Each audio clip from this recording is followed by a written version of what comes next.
Good morning, dear guests. Welcome to Karabakh. Welcome to Shusha. I'm very glad to see you here. I first of all want to express gratitude to Ada University for organizing this conference dedicated to the memory of the architect of independent Azerbaijan, Heydar Aliyev. I was invited and decided to meet here in Karabakh. I've been at many events organized by Ada University, meeting with international experts and public figures in Baku, and first time here. I hope you will enjoy your visit to Azerbaijan, your trip to Shusha. Shusha has a special place in the history of Azerbaijan, and now Shusha is being rebuilt almost from scratch. This year was announced the year of Heydar Aliyev in commemoration of 100th anniversary of our great leader. And throughout the year, we organize numerous events, conferences in Azerbaijan and abroad, paying respect to the memory of the founder of independent Azerbaijan, and at the same time addressing important issues of our domestic politics, regional development, international affairs. We wanted to celebrate the 100th anniversary of Heydar Aliyev, not by kind of a formal events, but by addressing really issues which need a special attention, because the geopolitics in the region have changed, and the topic of the conference also is covering this issue. And Heydar Aliyev always was a person who was protecting the interests of the people of Azerbaijan, regardless the time, regardless political situation, during the times of Soviet Azerbaijan, when he was for more than 10 years the leader of Soviet Azerbaijan, even in the framework of those ideological barriers, he was defending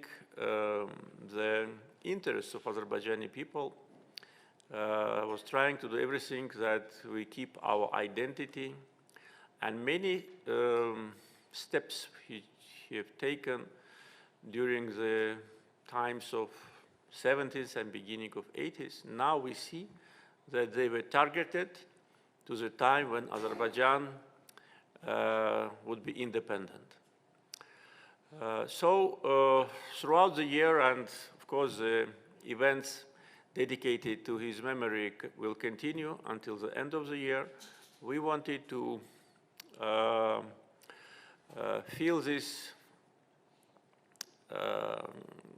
space with practical steps, with exchange of views, ideas, mainly with respect to the future development of Azerbaijan, and also regional development, because we cannot ignore situation in our region, and though we don't have any risks anymore after liberation of Karabakh inside the country, but we are not living on an island. Meeting here in Shusha has, of course, a special meaning for all of us. Last year, by the way, I announced the year of Shusha because it was the 2017th anniversary of the foundation of the city by Karabakh Khan Panakhali, and Shusha always was Azerbaijani city.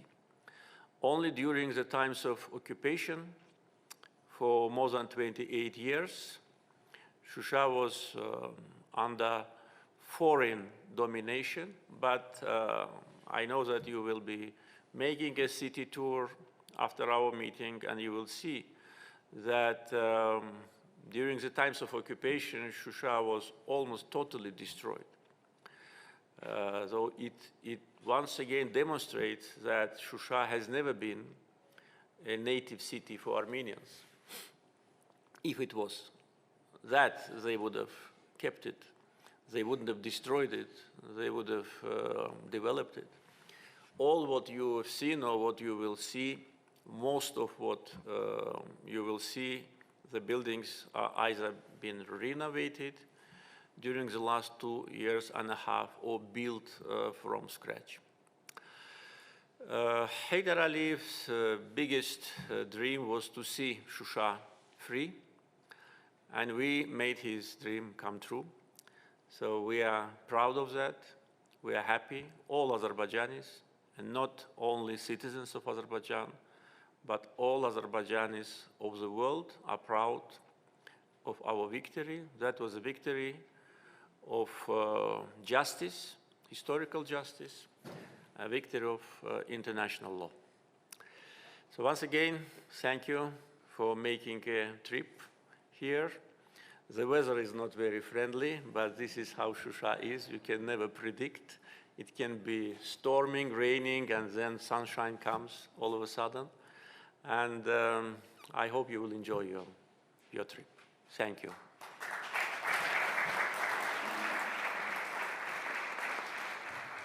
Mr. President, thank you very much. We yesterday had very fruitful discussion in Baku in our university. Actually, more than 60 scholars and political practitioners came to Baku to discuss this topic and to commemorate our national leaders' anniversary, 100 years anniversary.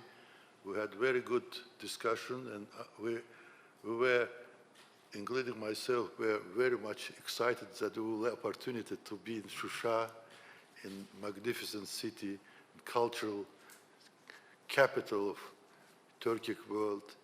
So we're now here, we're happy, and we are among the 60 participants of the conference, at least half of them first time participating in our conference.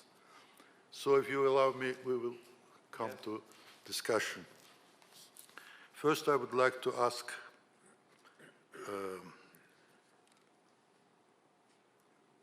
Michael Reynolds from United States, Princeton University. He has a question. Yes, thank you. Mr. President, in April last year, you were speaking here in Shusha at, I think it was the 5th Congress of World Azerbaijanis, and you said that if negotiations do not result in a treaty, the negotiations between Armenia and Azerbaijan do not result in a treaty wherein Armenia recognizes the territorial integrity of Azerbaijan, that Azerbaijan will not recognize the territorial integrity of Armenia either, and will officially declare that. Now, today, although many of us are hopeful that a peace treaty of some sort will be, that a solution will be found between Armenia and Azerbaijan soon, perhaps even as we speak in Washington, D.C. It has already been 2.5 years since the end of the Second Karabakh War, and still there's no final solution to this conflict. If Armenia continues to refuse to come to an agreement with Azerbaijan, what options are on the table for Azerbaijan, and are there any options not on the table? Well, I several times elaborated on that, saying that if Armenia doesn't want peace, there'll be no peace. And there are countries which didn't sign peace agreement. We know it from history. But that will not be good neither for Armenia nor for the region, and of course not for Azerbaijan. Therefore, we still hope that they will be reasonable and they will not use the same tactics as they used during the times of occupation, when former Minsk group was in the picture, and for 28 years did nothing, by the way, from the point of view of results. And main reason for that was because Armenia didn't want to liberate the territories. Yes, Minsk group was not very popular in Azerbaijan during the times of occupation. Now when it actually resigned, probably we should not go too far on it. But the main reason why we could not find a peaceful settlement of the conflict was because Armenia did not want. They were just using these tactics, delaying and making one step forward, 2 or 3, even maybe 5 steps back. And they wanted to seal the situation, to freeze it.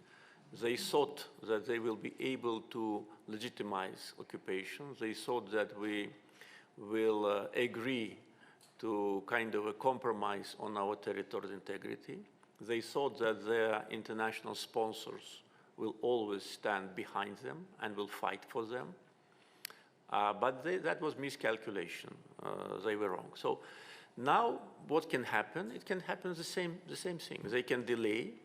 They can use negotiation format which already have been established, not in order to come to an agreement, but in order to make the process endless, waiting for something, waiting for miracle, waiting for changes. And I think they will miss the opportunity because almost 30 years of occupation did not give them any advantage. On the contrary, they've been isolated from regional development.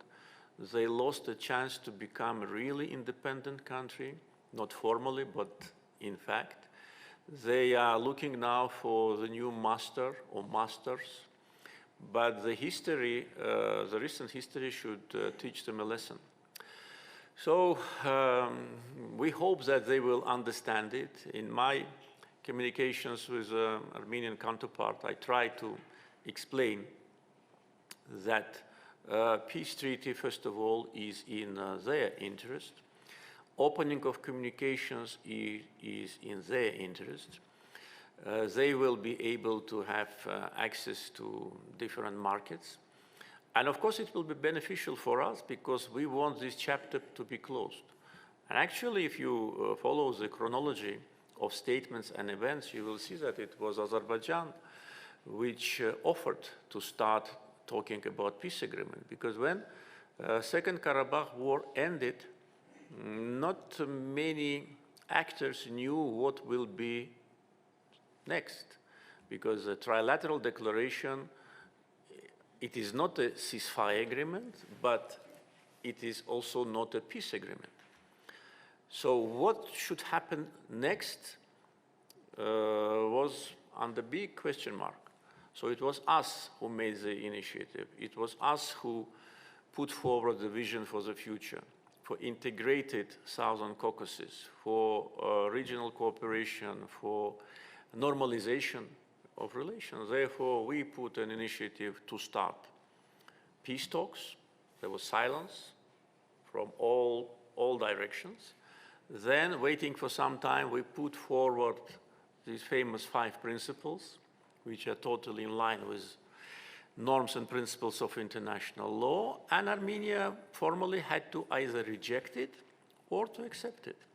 To reject it would have demonstrated them again being unconstructive, because there was nothing in contradiction with international law in these principles. Accepting it, probably it was difficult for them from a psychological point of view and from point of view of agreeing to normal behavior.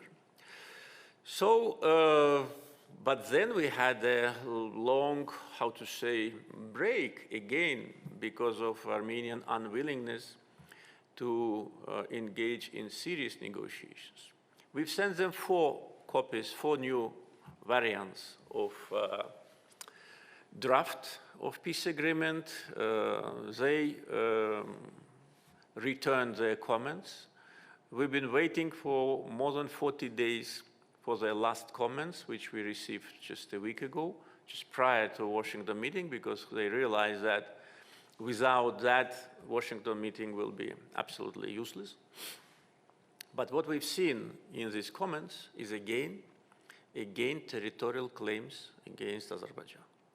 It was absolutely clear for Armenia, for international players, during my numerous communications with US and EU officials, that there should be 2-track approach. One, Armenia-Azerbaijan normalization, another, communications between Azerbaijan authorities and Armenian community in Karabakh. Therefore, any attempt to put so-called Nagorno-Karabakh Republic, which do not exist, into the text of the peace treaty is counterproductive. Therefore, we hope that they will be constructive. If not, well, we are not planning to undertake any other measures rather than diplomatic. We had enough of that. Therefore, there will just no peace, no communications. They will be isolated again, and they will have to find the place for them in this new geopolitical configuration, because all geopolitical situation, not only in the region, but globally, have changed. We have our place there, which is very stable and which is becoming more and more solid, but for them it will be a big challenge. So I hope that Washington negotiations will produce, if not results, but at least kind of signs of progress.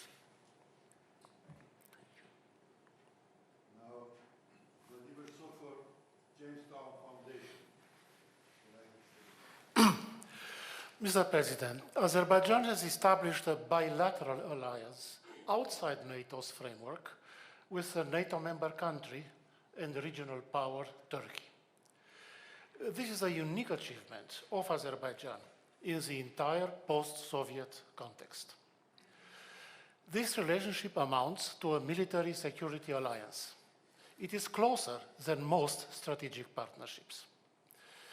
And it is rooted not only in personal relationships, important as these are, but more deeply in the shared national interests. Many of us would like to be confident that this alliance will continue regardless of the results of Turkish elections and will become a permanent feature.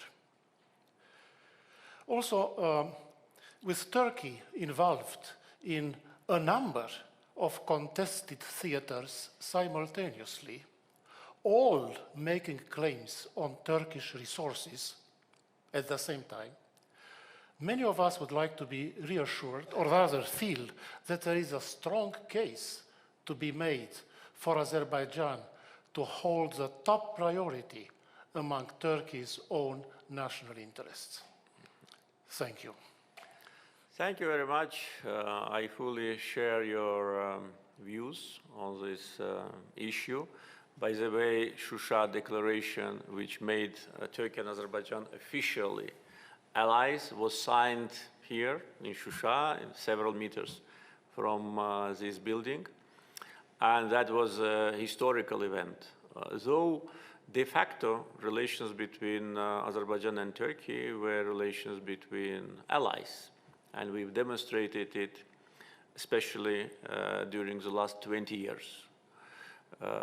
Last 20 years, when President Erdogan was leading the Turkey, our relations transformed by our joint efforts with him into relations not only between brothers, but between allies. And we've demonstrated it many times. Therefore, of course, this is an important factor of regional development, and you're absolutely right. Azerbaijan becoming a military ally to Turkey indirectly becomes also, to a certain degree, a military ally to NATO. And by the way, there was for several years a kind of a misperception of the road to Euro-Atlantic integration and cooperation by different countries of the former Soviet Union, whether it's NATO, whether it's EU. Yes, Azerbaijan did not engage formally in any form of agreements. We even did not sign association agreement with EU, unlike some of the members of Eastern Partnership program, but that was not because we didn't want to be closer. We don't want to have a kind of a unilateral format of cooperation. To my mind, I'm absolutely sincere with you, association agreement is not an agreement in a normal sense of the word. It's just word. It's just a list of instructions which have been presented to those countries which joined this format. It is their choice, we respect it, but this is not our choice. We have chosen the different path, and we signed strategic partnership agreement and declaration with 9 members of EU. So this is 1/3 of member states. And strategic partnership declarations which have been signed or adopted, doesn't make difference, have much higher value than association agreement. The same with NATO. Some countries may seem to be very close. Some countries announced, I mean the countries of Eastern Partnership, their target to be a NATO member. Some countries announced it for more than 15 years. And by the way, NATO, 15 years ago, promised Ukraine and Georgia to become member states. I remember that. I was present at Bucharest NATO summit when Ukraine and Georgia were denied by some leaders of some leading European countries from a membership action plan. But instead, it was announced that they will become a member. When? Nobody said. 15 years have passed. So they are where they are. But we signed an agreement with the second NATO member states with respect to the potential of the army. And this is serious. So we always have chosen the path of practical steps rather than declarations, which then did not transform into tangible results.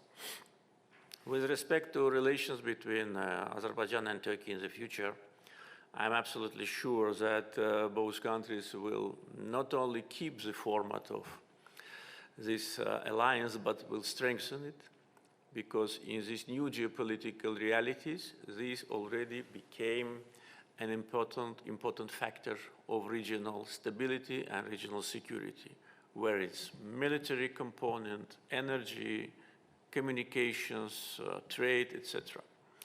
So I'm very optimistic, and I think that nothing will change the fraternal character of relations between Turkey and Azerbaijan.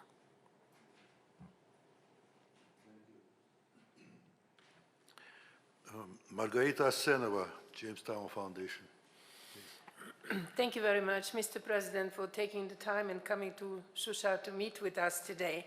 I have a question which concerns security and potential developments in the region. A potential collapse or disintegration of Russia could have serious security implications for Azerbaijan and for the Caucasus. Would Moscow try to stir problems between Azerbaijan and its neighbors, Dagestan, Chechnya, in order to deflect attention from its own rupture? That's one of the possible scenarios. My question is, how can Azerbaijan prepare for such scenario, and who would be Baku's partners in such a case? Well, first of all, I think that we will not see the time when, as you put it, Russia will be disintegrated. We don't foresee this scenario for Russia. We support territorial integrity of Russia and all the countries, and I think any disintegration of any country, especially your neighbor, of course, can possess a potential threat to you. With respect to our neighbors, our historical neighbors and brothers in Dagestan and Chechnya, we have relations based on our history, common history and brotherhood. And Azerbaijan in Southern Caucasus was always throughout all the times, during the times of Soviet Union, during the times of Tsarist Russia and before, has always been the closest to the peoples of Northern Caucasus, by historical ties, by religious ties, by a lot of ties, like relative ties. So we always wanted our brothers in Dagestan and Chechnya to be able to fully realize their great potential. And today we have a very active format of interaction. On different levels, a lot of delegations come from these two republics to Azerbaijan and from Azerbaijan. We've signed an agreement of cooperation, and just recently agreement, kind of a program for several years with Dagestan. So Caucasus is a complicated area. Unfortunately, like Balkans, I think one of the most beautiful areas of the world, Balkans and Caucasus, but the most complicated, and with a tragic history. And we know the tragic history of our brothers in the north of Caucasus. They know tragic history of Azerbaijanis in the southern Caucasus. We will never forget this history, because if we forget it, then we will not have future, and we will not be able to properly measure our steps in time and in actions. But that also is something which unites us. And of course, in relations between Azerbaijan and Russia, communications between Azerbaijan and republics of Northern Caucasus always was an important factor. And it is well understood in Moscow and in Baku, and during numerous high-level contacts, we always reflected the importance of stability and peace in Northern Caucasus and in Southern Caucasus, particularly in Azerbaijan. So though there are dividing lines, administrative borders, state borders in the Caucasus, but Caucasus is one organism. You cannot divide the body by two. And I think today's level of mutual understanding of threats and of potential, I think, is more visible because of the change of geopolitical situation and because of the growing importance of Azerbaijan also for stability in Northern Caucasus.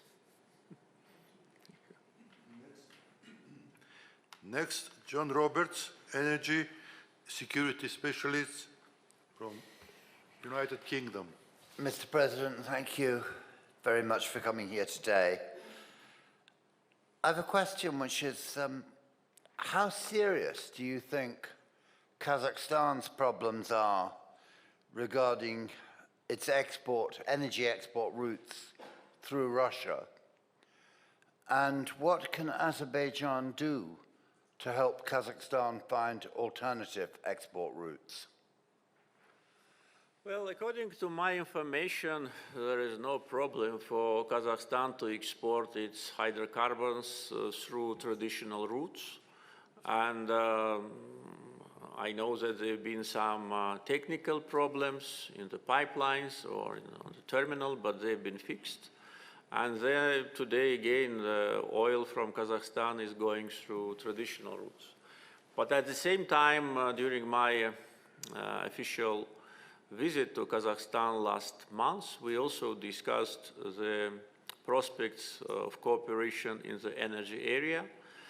And there have been several delegations from Kazakhstan to Azerbaijan and backwards to discuss this issue. And the agreement was reached to start transportation of oil from Kazakhstan through Azerbaijan's pipeline infrastructure. So the process has started just recently, and the agreement was signed to deliver 1.5 million tons of oil and to ship it through Baku-Tbilisi-Ceyhan pipeline to Mediterranean coast. Also, there are plans and negotiations are continued. Now, in order to increase the volume of Kazakhstan's oil through Azerbaijan, our pipeline infrastructure allows that.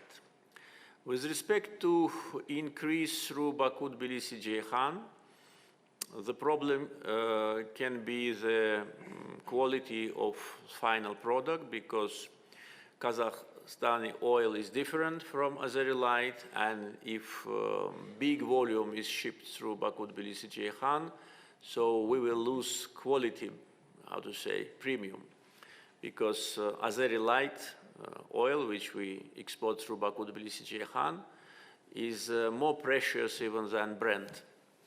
But there are other options. Of course, we can work on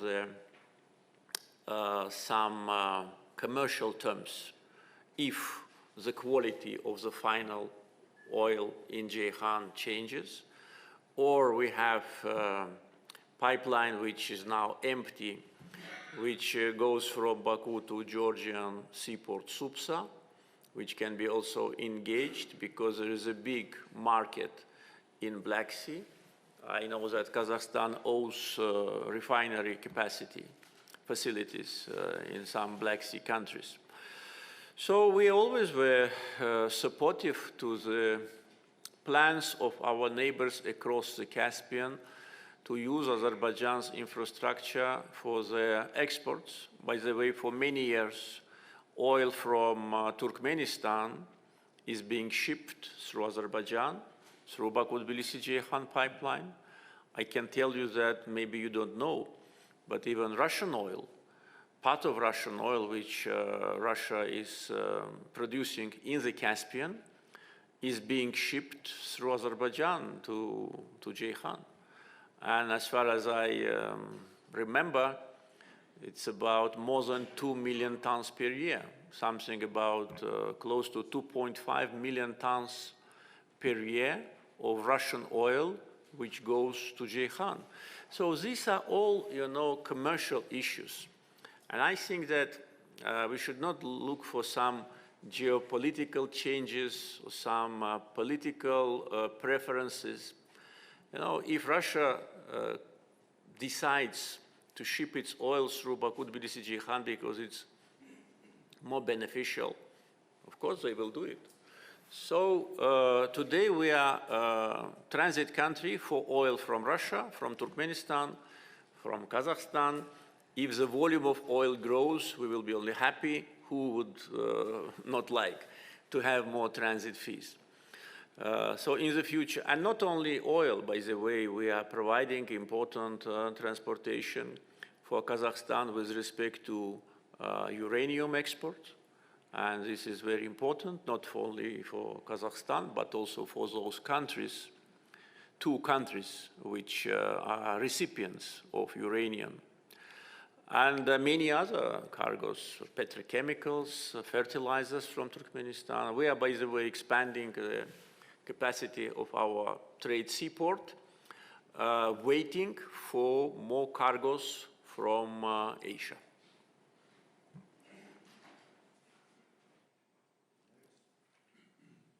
Next, Vasa Laszlo from Hungary, Research Professor, Institute of International Affairs. Thank you very much, Your Excellency. Thanks again for being here and for being invited. My question is rather focusing on economic issues of the region. There are some thinkings of the Central Asian countries to form a kind of cooperation among their markets and economies. For sure, it's not the development of the next year, but at least they are thinking of. If it will be realized, Azerbaijan would join such an economic community with Central Asian countries. Thank you. Always difficult, it's difficult to answer the question which has this if. If something happens, what would you do? If that happens, we will see what we will do. Therefore, I think we should not, run in front of the train.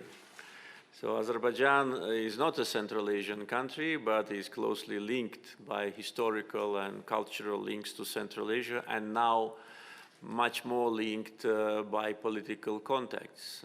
I visited this year, last month, Tajikistan and Kazakhstan on official visit. On March, the presidents of Uzbekistan and Turkmenistan visited Azerbaijan. I also visited on official visit Kyrgyzstan in the end of last year. And last year I visited Uzbekistan 3 times. So you can see how active is dialogue between Azerbaijan and Central Asian countries. And it is very positive dynamics. I think in general, regardless of what may happen, if something happens, regardless, I think Central Asia and Azerbaijan in the future can be more integrated because of course, first of all, transportation security issues, because today issues of transportation security and access to export markets for Central Asian countries become more important than a while ago. It's understandable why. And here is a friendly country with already modern transportation infrastructure, whether it's railroads, seaports, biggest fleet in the Caspian, also, by the way, growing number of vessels in Black Sea. We actively now started to increase our transportation presence in the Black Sea, with the biggest in the region air cargo company, and with access to corridors like east-west and north-south. Of course, it is a big asset. And definitely we are doing everything in order to contribute to regional cooperation between Central Asia and Azerbaijan. What kind of partnership that will be from formal point of view is not so important. With countries of Central Asia like Uzbekistan, Kazakhstan, Kyrgyzstan and Turkmenistan, we are together in the Organization of Turkish States, together with Turkey, and with Tajikistan, as I said, we have very active political and economic dialogue. So this is a kind of a reality of today's time. And of course, it's important to activate even more, though I can tell you that my interaction and visits with, and mutual visits with Central Asian partners during the last 2 years are unprecedentedly high. So this actually, I think, answers also partly to your question, what will happen if something happens? Brenda Schaffer, U.S. Naval Postgraduate School, please. President Aliyev, thank you for meeting with us, and it's an honor to be here in Shusha. It's still a dream, I think, for all of us.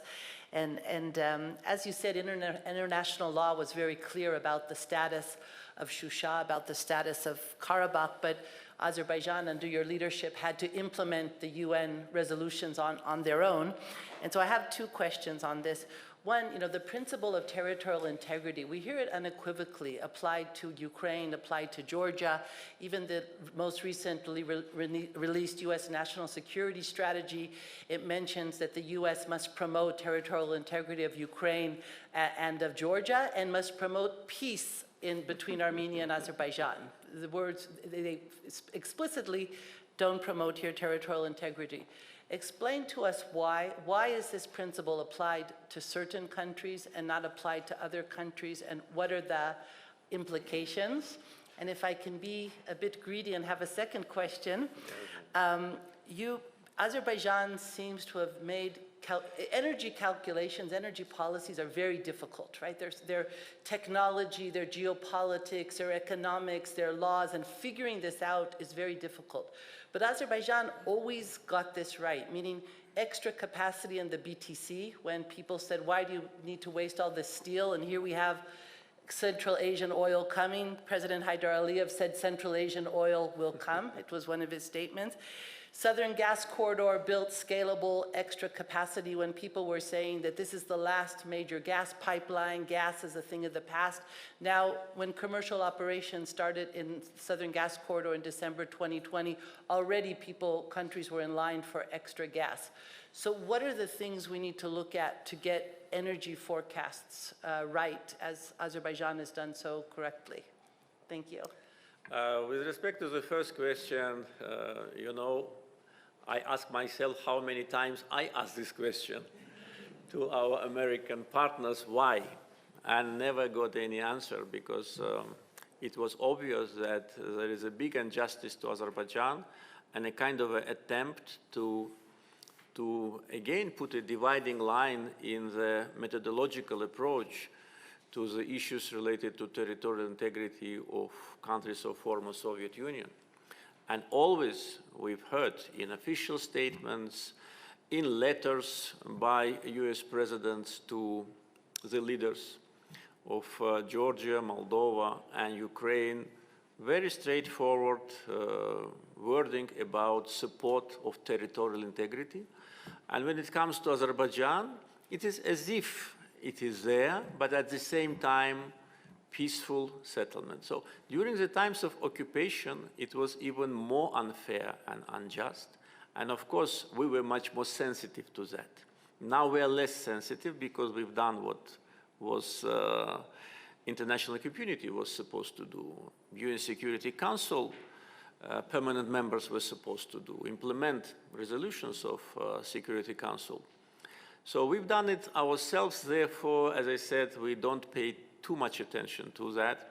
But of course, we think that this injustice must be lifted, and the single standard approach must be applied not only to countries of former Soviet Union, but to all other countries. And there cannot be any justification with respect to political preferences. If one countries are more close and one countries are not so close, though it's also questionable who is de facto closer. Also, I think all the references and a kind of a justification or excuse pointing out on Armenian lobby also are too exaggerated. It's a very good excuse for those who do not want to articulate straightforward position, not only of the United States, but also look at France, even worse. France, 2 chambers of parliament recognized so-called Nagorno-Karabakh, which no country in the world, including Armenia, recognized. So, therefore, this is a, how they call it, real politics. Therefore, again, any kind of justification by Armenian lobby is exaggerated. Just the question is still in the air. Why it happens, we need to have an answer. But again, I'd like to say that now this answer is not so important as it was before. You remember, Brenda, very well how we in Azerbaijan were sensitive to this famous 907 amendment to Freedom Support Act. When I was not president in my previous capacity, I was visiting Washington at least twice a year. Ambassador Pashayev at that time, he also remembers very well how many doors we knocked in White House, in National Security Council, in Senate, in Congress, just asking to lift this amendment. It didn't happen. So I think in Azerbaijan, nobody remembers 907 amendment because first, we don't need this assistance any longer. And second, there was a waiver to that made by President Clinton. And then the presidents who succeeded him continue that. And actually, it also demonstrates that it was resolved. So with respect to the formal articulation of straightforward support by the Western countries of territorial integrity of Azerbaijan, I think the time will come. Actually, it's already coming.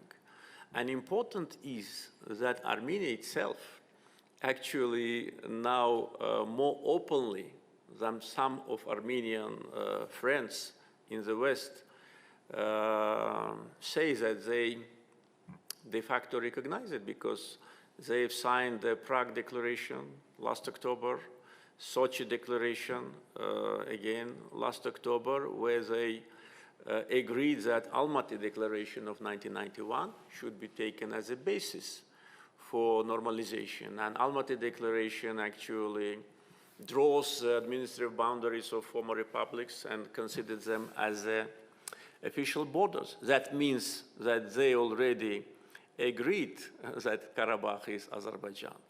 And I said recently that they just need to say the last word. They said A, they need to say B. They should say what I said. Karabakh is Azerbaijan. I'm waiting for that. I hope the time will come. Yes, and with respect to energy security, you're absolutely right.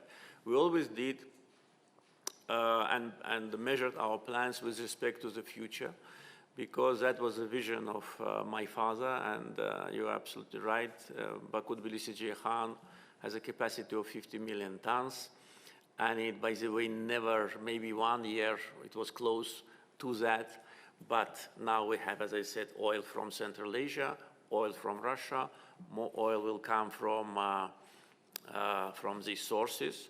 We have condensate from Chardonnays. We will have condensate from Absheron, hopefully this year, and from many other fields. By the way, with respect to our future gas production and transportation, several new fields will be activated soon. As I said, Absheron with a capacity of 300 billion cubic meters, so-called deep gas of ACG, minimum the same amount, already work have started, and several other. So there'll be more condensate in the pipeline than we even anticipated. And one day, Baku-Tbilisi-Ceyhan, I think, can be working full capacity with oil from Azerbaijan, condensate from Azerbaijan, and also oil from Central Asia. The same was with natural gas, and actually you know that the diameter of TANAP and TAP are different. And this is again because in TAP we didn't have the majority share. We have only 20% in TAP. Therefore we could not, if I may use this word, dictate the partners that we need to have a bigger capacity. In TANAP, we have a majority share, so TANAP is 16 BCM, and TAP is 10. So now what we are doing, we are trying to expand twice, because there is a big demand, and the gas is here. Those who said many years ago that Azerbaijan do not have oil, now we're saying that Azerbaijan do not have gas.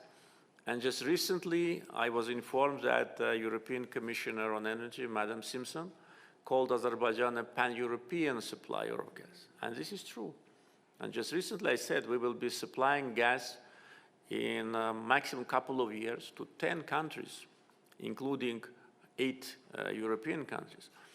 So this demonstrates that we need not only to plan the projects from commercial point of view, but also from strategic point of view, and need to continue this combination. Because companies who are investing and banks who are lending money, of course, they look at your potential today, some prospects for future, and they think that that should be the diameter, that should be the capacity. But we look strategically, we better have capacity and have it not fully engaged, rather than to have resources and not to be able to transport.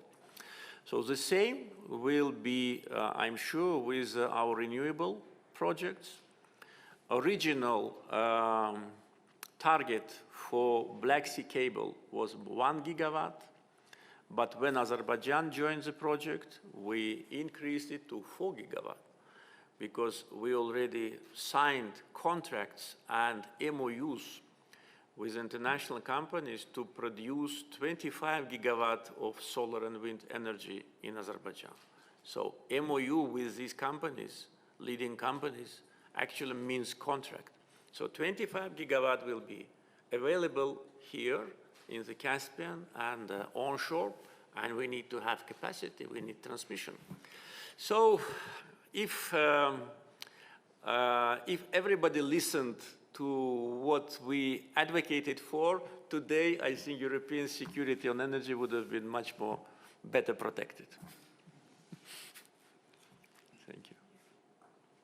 Thank you, Mr. President. Remind me about Section 907.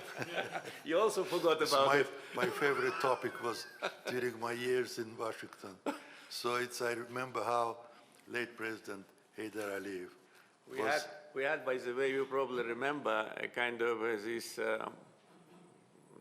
mark when you have on the roads like 60 kilometers or 100 kilometers, we had 907 crossed. So it was T-shirts.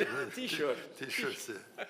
So I remember how with very passion late Heydar Aliyev was trying to explain members of Congress, big number of them together, that it's unjustifiable. And then when, in spite of all this explanation, some members still insisted that you have to be very polite toward demands of Armenians. Maybe we need to explain a little bit what that 907 means, because I think the audience, not everybody understands, because a Freedom Support Act was adopted by US Congress after the collapse of Soviet Union in order to support newly emerged republics.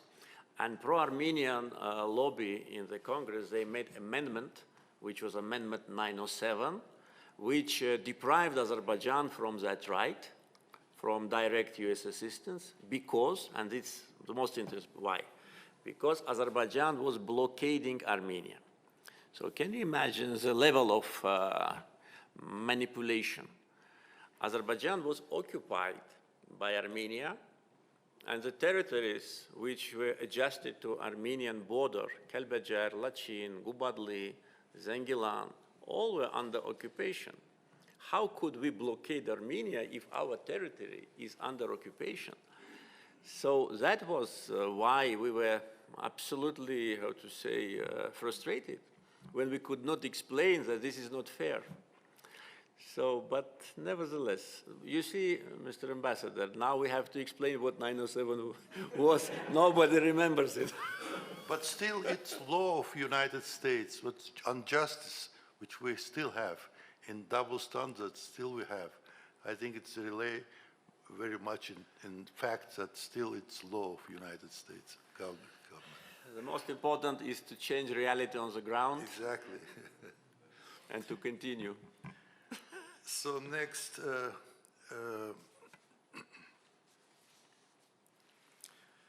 Neil Melvin from United Kingdom, Director International Security Studies, Royal United Service Institute. Please. Thank you. Mr. President, Azerbaijan has long been a part of European security, including through its membership of the Organization for Security and Cooperation in Europe, and you've already spoken today about the long-standing approach that you've taken to Euro-Atlantic integration. But European security is changing.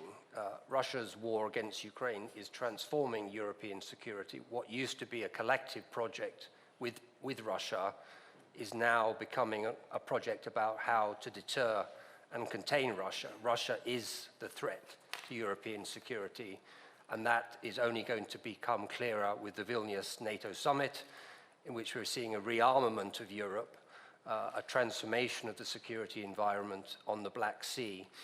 So my question is, given all of the plans that you've been outlining for Azerbaijan's role as a transit country and an energy country, do you see new challenges as a result of this shift, particularly as regards the positioning towards Russia from the Western community?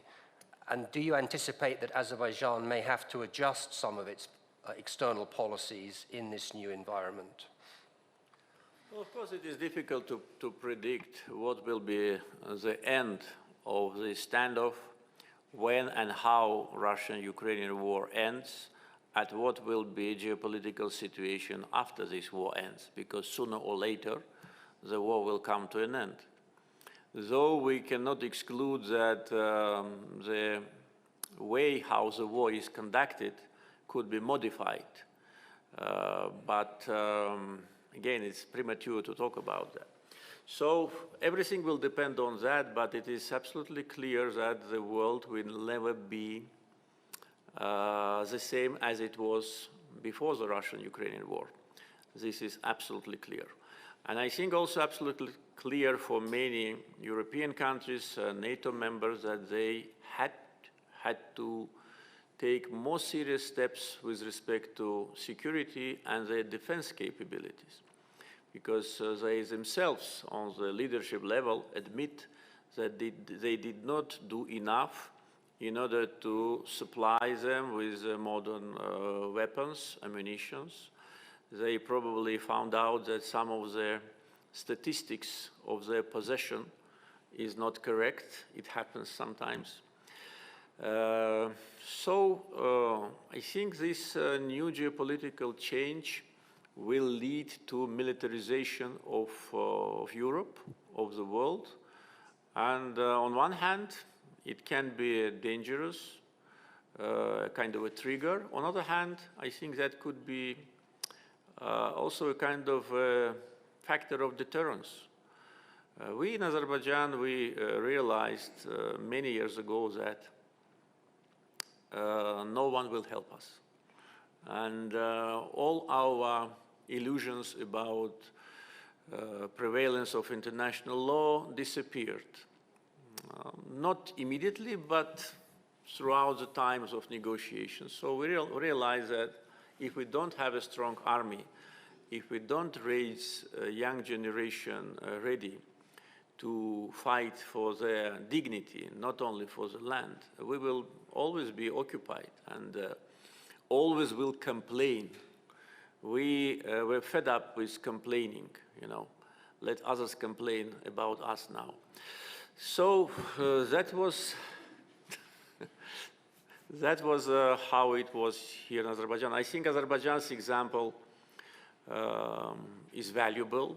I know that the way how we conducted the battlefield, particularly liberation of Shusha, is being evaluated in international military academies. When you were approaching Shusha, you probably have seen the rock, and it's just a fortress.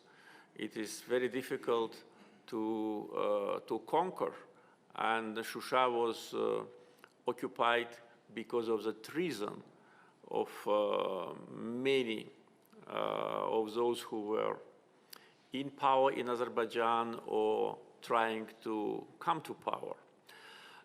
So liberation of Shusha is really a demonstration of our spirit. So I think that geopolitical changes, in order that they do not create a problem for you, but on the contrary, be an opportunity, depend on you, on your strategy, on your proper analysis of situation, and also on your principal policy. Because if countries start to maneuver, like for instance what we see now in Armenia, it's an attempt to maneuver, attempt to sit now not on 2 chairs, but I think minimum 4 chairs. And it is impossible. When it comes to Azerbaijan, whether it's our policy on regional development, our policy on international affairs, on issues related to territorial integrity of countries, is absolutely clear, absolutely free from any kind of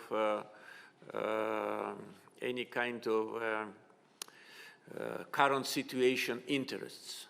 And I think that Azerbaijan will become much stronger as a result of geopolitical change. We already see it. And the way how Armenia is coming closer to understand, not only understanding, but to publicly admitting Karabakh as part of Azerbaijan, also is partly because of geopolitical change, partly because of collapse of the illusions that someone will come and fight for them. And of course, Azerbaijan's energy resources now are much more needed to strengthen European energy security than ever before. So I am not pessimistic with respect to our country's prospects, rather more optimistic, but try always to be realistic. Thank you. Aryan Starova from Albania. Thank you very Albanian much. Institute of International Studies. Very happy to be here and to share thoughts and your opinions, Mr. President. And I thank you very much for that. I have two questions. In fact, the second question you already gave some answer, but probably I would like to modify a little bit. The first question is, what's your opinion about the Belt and Road Initiative, the Chinese one, of the future of that initiative? My second question has to do with the war of Russia in Ukraine. You said that it's very difficult to foresee, to predict about the end of that, but I would rather put it differently and say probably that how do you think this conflict might end? Thank you very much. Well, Belt and Road Initiative always was supported by Azerbaijan. Azerbaijan was among a limited number of countries which got invitation and participated on high level at the international conference. It was, I think, in spring 2019 in China, dedicated to Belt and Road Initiative. And Azerbaijan is considered to be an important part of that project, especially now. So we are very optimistic. What adds optimism is first that we made very good homework. As I said already, we modernized completely and still in the process of final touch, I would say, to modernize and to prepare more capacity for transportation infrastructure. At the same time, more interest from Central Asia to use our infrastructure. And also, like to say that in the end of last year, the projects of building new railroad connection between China, Kyrgyzstan, Uzbekistan, and Caspian have also started. So this project was in the phase of discussions for several years. So it was officially already started, and it demonstrates that if it started, that it will work, definitely, that there'll be more cargoes. So we are now working with our partners on the eastern shores of the Caspian and in general in Central Asia on issues related to unification of tariffs, on making this road not only important from point of view of transportation security, but also from commercial point of view. And it is possible if each country part of these projects behaves in a fair way. And we have agreement on tariff unification and also customs administration. This is also very important to limit the bureaucratic procedures, to have more, electronic forms of joint operability. With respect to the Russian-Ukrainian war, you ask a question that no one can answer. Maybe I know that someone can know when it will come to an end, but definitely it's not Azerbaijan. And for me, it will be irresponsible to make any predictions. Of course, as most of the countries in the world, we want this war to stop sooner than later. But at the same time, we, as realists, we understand that probably it will not be possible to stop it sooner than later. So that is a big tragedy for for the peoples of these countries and for Europe and for the world. Thank you very much. Thank you. Nigar Göksel, Türkiye, International Crisis Group. Thank you very much, Mr. President. With the foreign ministers of Armenia and Azerbaijan in Washington, the hopes were raised that a peace agreement, a breakthrough might be seen towards a peace agreement. But I gather from what you said that you're not very optimistic about this. I also gather that you don't have much hopes of external actors playing a very positive role in forging a peace agreement. So I was wondering whether you could speak to whether any of the external actors are actually actively might try to prevent a peace agreement, whether there's a spoiler role. And in my mind, I'm thinking about the interplay between the US and Iran, perhaps between the US and Russia. How does the tensions between these powers play out in the South Caucasus and affect the chances of reaching a peace agreement with Armenia? I am less optimistic because of that comments which we received, as I said, several days ago, after waiting for more than 40 days, where we saw that almost 95% of the comments were the same like the previous one. So again, attempts to put under question the territorial integrity of Azerbaijan, again, attempts to incorporate in some way so-called Nagorno-Karabakh into peace agreement between Armenia and Azerbaijan, again, attempts to cross when we put a proposal that we will combat together against terrorism, extremism, radicalism, and separatism. All the rest remained, only separatism, Armenian crossed. So that means that they will, again, trigger separatism in Azerbaijan. So that reduced our optimism. But again, we will see, because this session of negotiations is different from previous. It already lasts for a couple of days and maybe will last for a couple of days more. And our idea was that they should come with some result. If not, it will be a big disappointment. At the same time, I think that the best way how to come to an agreement is a direct negotiations between Azerbaijan and Armenia, without any mediator and without any facilitator or spoiler. Before Russian-Ukrainian war, we have seen the attempts of former Minsk Group co-chairs to re-engage again. We were actively against that because our position was Minsk Group failed. Since 1992 until 2020, produced no result.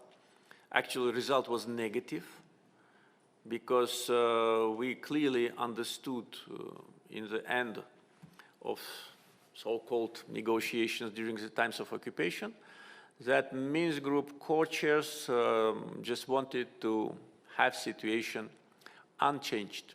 In other words, to keep the status quo, which was very comfortable for them and for Armenia, but was not comfortable for us. Therefore, we've changed the status quo. So they were planning to join the efforts and to persuade Azerbaijan that Minsk Group should, in some form, continue to be around. And when asked about what could that be, I said, first, we don't see any opportunity for doing as it was business as usual. It finished. What countries of the former Minsk Group co-chairs can do if they want to help, just to facilitate normalization of relations between Azerbaijan and Armenia. So I said Karabakh conflict has been resolved, and absolute majority of the principles which were called the Madrid principles have been implemented by Azerbaijan.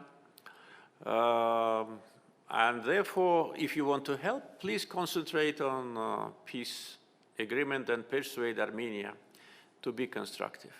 And if any of these countries, I mean now United States and Russia, of course, because after France took unilateral pro-Armenian position, it actually deprived itself from any kind of mediation. It is absolutely clear.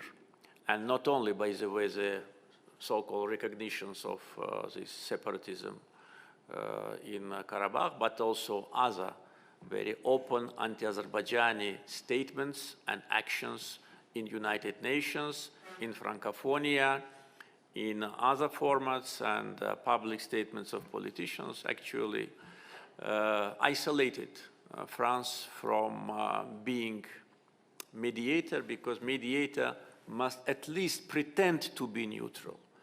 If you are not neutral in your soul, you at least have to pretend that you are neutral. They did not even try to do it. So now we see these efforts from United States, from Russia. You probably know that the next round of negotiations is supposed to take place between the ministers of two countries, Armenia and Azerbaijan, in Russia this month. There is a European format of President Charles Michel, who several times convened the meetings on the level of leaders of the country. So I think that may continue, but again, I think direct negotiations between two countries will be more useful and helpful, and I think that we need to go in that direction, of course, if Armenia also is ready to do it.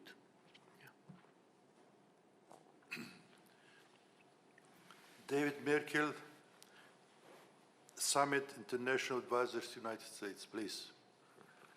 Mr. President, it's good to see you again, and I'm really honored to be here on the 100th anniversary of Heydar Aliyev. Because of the ambassador's kindness, I had the opportunity of spending time with President Heydar Aliyev, and it was at a Yani Azerbaijan Party Congress. It was the first time I had the honor of meeting you.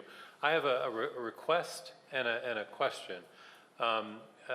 Being in Karabakh, I'm going to put a plug in. I'd love to have a picture with you in Karabakh to take back to my friends on the Hill with regard to 907, which I heard a lot about from yourself and the ambassador and other Azeri friends. My question has to do with Iran, and a lot in the Western press has been discussed on increasing tension between Azerbaijan and Iran, and even the suggestion of kind of a little bit of axes of Armenia and Russia and Iran on the one side, and Turkey and Azerbaijan and Israel on the other. So if you could just give us your thoughts on relations with one of your neighbors. Well, we always tried to develop these relations, and as a president for almost 20 years, I visited many times on official visit Iran, and previous presidents of Iran many times visited Azerbaijan. So we had very active trade relations. We worked actively on issues related to transportation, particularly north-south transportation corridor. And we thought that these relations have a big potential, because always it is good to have good relations with your neighbor, especially when we have also a lot to remember in our history.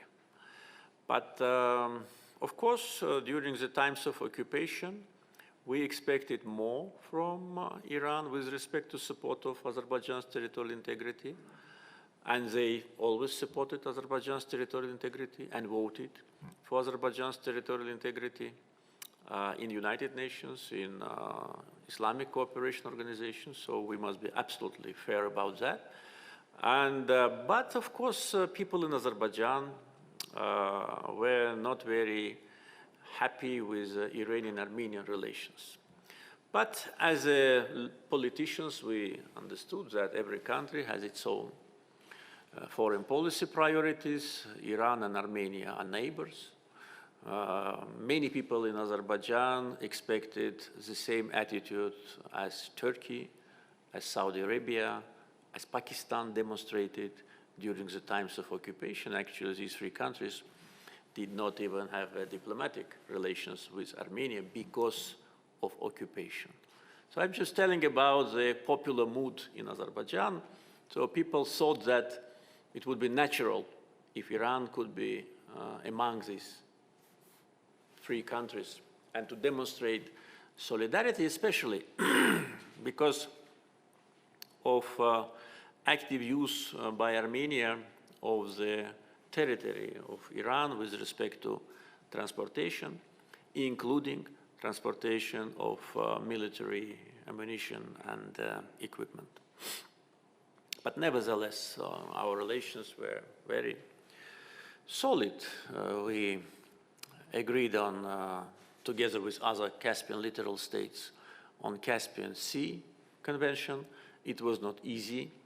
It took almost 30 years for countries to agree, and there have been a lot of disagreements. I don't want to go into details. But finally, in Aktau, in Kazakhstan, we signed the convention. So that was also important sign that we've already come to an agreement how Caspian Sea boundaries and resources will be divided.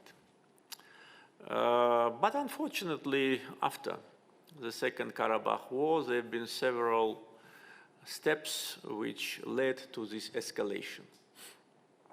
And of course, if you look at the chronology of these steps, you will see that Azerbaijan was not the initiator. And why should we be initiator? We have such a huge challenge and task in front of us, reconstruction of Karabakh and Eastern Zengezur. We do not need to have any problems with any country, especially with a neighboring country. But everything happened after we put cameras on road between Lachin and Khankendi, and we've detected regular movement of Iranian trucks to Karabakh. And that was absolutely illegal because Iran recognizes territorial integrity of Azerbaijan and should not do things like that. We started to monitor the situation. We thought maybe it's just a kind of by accident. Maybe the drivers who came from Iran to Armenia, they lost the road and by accident they came to Karabakh. So everything can happen. But then we started to see that it's already kind of a tendency. So my assistant, by my instruction, invited Iranian ambassador for a meeting, private meeting, and asking to convey to officials that we want we request to stop it because it is not good for our relations and it is not good from all points of view. We expected that that will stop, but unfortunately it didn't stop. So this traffic continued. Illegal access to Azerbaijan from Iran continued. Then we had to make an official step. We issued a diplomatic note and it was published. An Iranian ambassador was invited to our foreign ministry, and that was made public that we expressed our dissatisfaction with that. So this is a usual diplomatic procedure, nothing special. We thought that that will be a kind of a message that will be responded, but unfortunately, not only it did not stop, but this traffic became more intensive. What they were doing, and everything is documented because we have cameras already there. They were putting fake Armenian these plaques, and keeping the trucks as they were with this Arabic script. So we had to stop it. So 2 of these trucks have been detained and the drivers were arrested. In the traffic documents, we've seen that the cargoes is sent from one of the Iranian cities, and destination is written Stepanakert, Armenia. Can you imagine that? And these are all documents, we have it. It's not just a word I'm saying. Stepanakert, first, it's not Stepanakert, it is Khankendi. Second, it's not Armenia. So, and that created a lot of waves in some part of Iranian establishment, accusations, threats, etc., etc. But we think that we did the right thing. So after a while, these drivers, of course, were released. And we thought that, and it stopped, yes. It stopped, frankly speaking. So we had to use this kind of measurement in order to protect our territorial integrity. Then there have been a lot of media attacks, a lot of statements from politicians, members of parliament. But actually, we did not pay much attention to that because sometimes happens, somebody's unhappy, wants to demonstrate its unhappiness. So it's not something tangible. Even when they started to organize military drills on our border, we treated it also as a kind of an emotional gesture. Of course, it was difficult to understand because during the times of occupation, they never had any military drills in that area. And these two military drills also were accompanied by a very hostile media campaign, statements, insults, accusations, threats, etc. So, as always, we responded and we had two military drills on their border.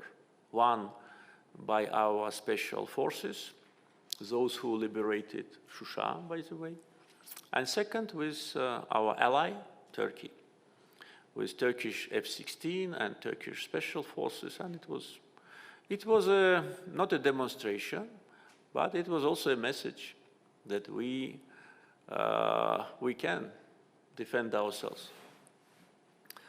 So again, frankly speaking, as a president, I saw that it can create some difficulties, but nevertheless, we wanted always to have a diplomatic solution to any kind of disagreements. I had a couple of meetings with my Iranian colleague at some international events, not in Baku and not in Tehran, but in Turkmenistan and in Kazakhstan, and it seemed to me that we clarified everything, and this misunderstanding is in the past. But unfortunately, when we were very close to, how to say, making a good step in re-engagement, and by the way, the visit of Deputy Prime Minister of Azerbaijan, the co-chair of Joint Economic Commission was scheduled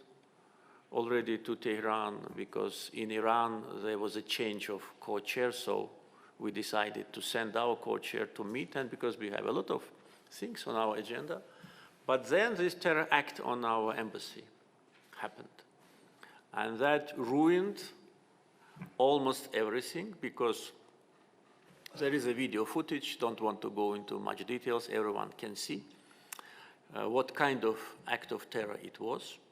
It was a deliberate, organized act of terror in order to kill our diplomats and members of their families. Because in that building, not only we have embassy, but also apartments and family lives there. And we have security officers in several countries, but only in Iran they were not allowed to carry weapons. So our security officers were with empty hands. And the person who broke in, he had Kalashnikov and he started to shoot immediately killed and wounded two of them, and only one brave officer with empty hands. He disarmed him and pushed him back. But for 40 minutes, there was no police, no security officers, nothing. For 40 minutes, he was trying to get back. He was shooting with Kalashnikov. He used a hammer. He came with a hammer. And basically, he came with Molotov cocktail. And he broke the door with a hammer and entered again the building. And again, that the same wounded officer again, how to say, disarmed him and pushed him back. Then he approaches, because we have external camera, internal camera definitely, approaches the police, puts down Kalashnikov. Yeah, also he was using this Molotov. So how can that be non-organized? And moreover, the same day this person appears on media, he gives interview. Can you imagine the person who broke in the embassy of other country and killed one and wounded two? He gives interview saying that he did it because of some other reasons. And 2 days after, in Iran, he was announced mentally disabled in order to avoid any kind of legal procedure. How that can happen? Mental disability cannot be examined and tested in 2 days. But that was not the end of the story. Yes, we pulled back completely all our diplomatic staff, all our embassy. Now our embassy in Tehran is closed. And that was my decision, because for me, the security and lives of our people are more important than what they will think in Iran about that. But that, unfortunately, was not the end of the story. Then there was an act of terror against one of member of parliament of Azerbaijan, and only by chance, the God saved his life. He was not killed. Again, Kalashnikov, just in 2 meters distance, 6 bullets, and he was seriously wounded. And after several days, that group was detained. So our law enforcement structures work very efficiently. We find and punish everyone, no matter where they hide. And they already, they said where they hide, they put the Kalashnikov, it was found. So the whole network was disclosed. And they testified that they received orders from Iran. So this is crossing the red line. You know, this is serious. This is terror. And we think that this terror is organized on a governmental level. We totally consider inappropriate any kind of statement that someone had done it. No. Therefore, we demand first extradition of some terrorists from Azerbaijan who found shelter in Iran. And we demand transparent investigation of the terror attack on our embassy. So you can imagine that now relations between Azerbaijan and Iran are on the lowest ever level, and it is very difficult to predict whether they will remain on that level, whether they will go down, or they will go up. It's very difficult to predict. So we got some communications from Iranian officials, some phone calls and other communications, proposals to normalize relations, but definitely, they said, our demands are absolutely legitimate and justified. If these demands are met, then we can talk about normalization. If not, then not. So again, it was not our choice, but everybody in Iran, all segments of the establishment should finally understand that the language of threats and terror will not work with Azerbaijan. The sooner they understand, the better we can see signs of normalization. Mr. President, if you will allow, continue. Yes, go ahead. Thank you. Next, Victor Kipiani, Georgia, Geocase, Chairman. Thank you very much indeed, President Aliyev, Your Excellency. Delighted to be in glorious Shusha, and thank you for your time to say yes. You mentioned on a few occasions Baku-Tbilisi-Ceyhan, South Caucasus Pipeline. Undisputably, those projects laid down foundations for a good regional cooperation, which we're benefiting up to these days and hopefully will continue benefiting into decades to come. And this is really indeed a great legacy of Heydar Aliyev and his counterparty, President Shevardnadze. And this is something, which we should be very, very much thankful to. In the context of those projects, as we're at the start of the next phase of increasing regional interconnectedness, and that is about the Middle Corridor and the Black Sea electricity cable. You've touched from time to time in course of this conversation on Baku's expectations, but still, if you could please elaborate a little bit more your outlook in relation to the projects, your expectations from the partners, and when speaking about the expectations of the partners in that context, once again, to elaborate on the good partnership of Azerbaijan and Georgia, which has always been critical for an overall success of any cross-border project, which we are witnessing, we have witnessed, and we will be witnessing. So thank you so much indeed. Thanks. Thank you very much. Yes, I fully agree with you. President Heydar Aliyev and President Eduard Shevardnadze, they laid down the foundation for a strong partnership and cooperation between our two countries. You know that they were leading Georgia and Azerbaijan during the Soviet times. They had very good friendly relations in that times, and as leaders of independent countries, they actually founded the today's Georgia-Azerbaijan partnership format. And of course, it started with the Baku-Supsa pipeline and the famous inauguration in the end of 90s in Supsa with the presence of President Shevardnadze and President Aliyev. And then they together laid down the foundation of Baku-Tbilisi-Ceyhan. And when Baku-Tbilisi-Ceyhan was inaugurated in 2016, already it was without their participation, unfortunately. So today, relations developed successfully based on that foundation. You know that recently, last month, Georgian Prime Minister visited Azerbaijan. I visited Georgia 6 months ago. So we always keep in touch and try jointly to even cement even more relations between our countries. And there is quite a high level of mutual understanding that only together we can achieve our goals. Only together we can be more powerful in the region and also in relationship with our partners in Europe. Therefore, Georgia and Azerbaijan connections and partnership in transportation, energy, and many other areas is an important factor of energy security and transportation security. During these two important visits and also during the visits of other high-ranking officials, mutual visits, these two important issues have been addressed.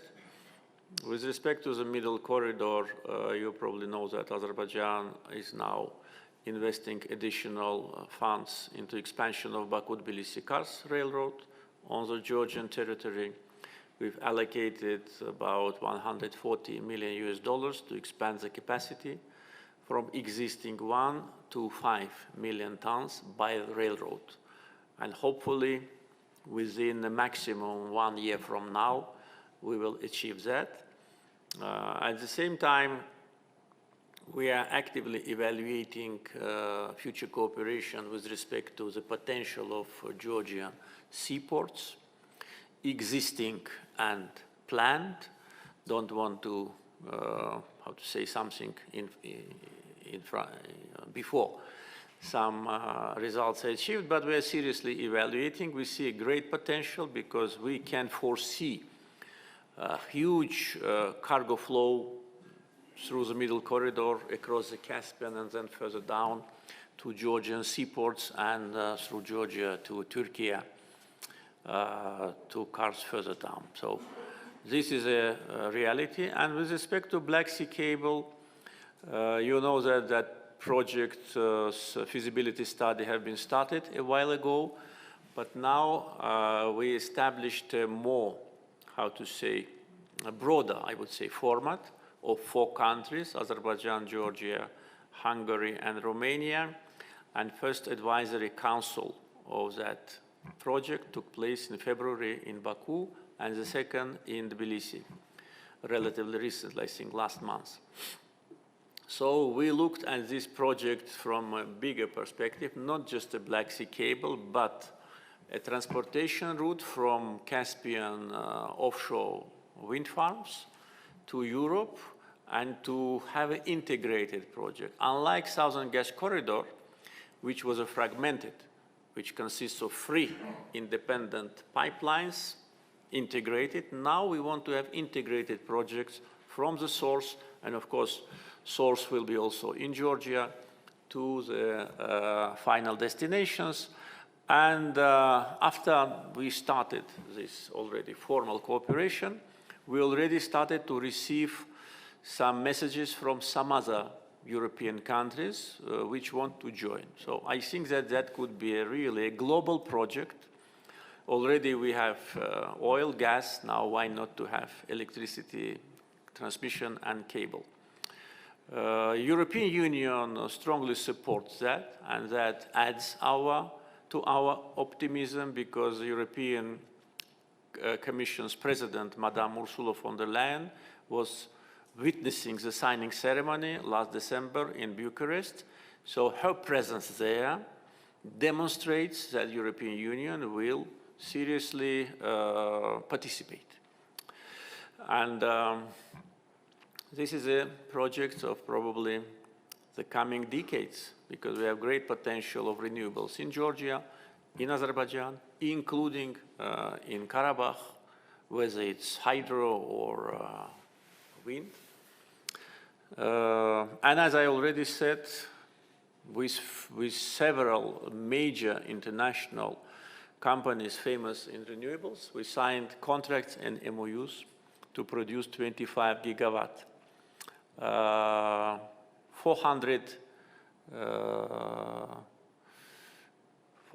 almost 500 already is being constructed. 230 inauguration we are planning within several months, so more than 700 megawatt of solar and wind. We will have probably maximum by 2025, and the rest is in the pipeline. So we have great future and must always be together. Next, Victoria Coates, the Heritage Foundation, United States. Thank you, Mr. President, for the warm welcome to both Baku and Shusha. This has been an extraordinary opportunity. And if I can get into David's 907 picture, I'd appreciate that, having tangled with that issue myself. But having this chance to both look back at the extraordinary century that Azerbaijan has experienced under both your father and you, and looking forward to the next century, which of course will start in 2024. You had brought up the Belt and Road Initiative, which is obviously, this is sometimes in the paper, there are heightened tensions between the United States and the People's Republic of China, so that may have crossed your inbox. I'm of the opinion that we can't be surprised that a country like Azerbaijan would look both east and west. After all, in the United States, we face the same challenge. We are both an Atlantic and a Pacific power. And in terms of positioning the United States as a partner of choice to Azerbaijan going forward, I think it is beholden on us to be more proactive in that space rather than, as I said, simply lecturing you on the evils of the PRC. I do have views on that, but no need to air them here. As we go forward, so if you look at something like 907 as an unnecessary irritant in a relationship, what can the United States do, particularly as we grow into our status as an energy superpower, do to be, from an Azerbaijan perspective, to be the partner of choice to you? And what would you see as the best engagement from both the United States government and from our private sector? Actually, I think, and I'm absolutely convinced, that the agenda of bilateral relations between the United States and Azerbaijan is really very impressive. What we just were discussing about 907 and some, sensitivity to the issues related to some wording with respect to territorial integrity of Azerbaijan did not mean at all that we had some kind of contradictions that cannot be resolved. On the contrary, with the United States, we have a very broad and very important bilateral agenda. First of all, on the issues related to energy security. The United States always supported Azerbaijan in its endeavors to diversify the energy supply routes and helped us in order to transform into a country which today is considered, as I already said, by European Commission as pan-European gas supplier. I remember those years very well because when I worked in SOCAR in the 90s, I know very well how important US support was in implementation of Baku-Tbilisi-Ceyhan pipeline. There was a lot of opposition to that pipeline around. There was a very strong Armenian and pro-Armenian campaign. They even established an NGO, which was called, if I'm not mistaken, BTC campaign. BTC campaign. They issued letters everywhere.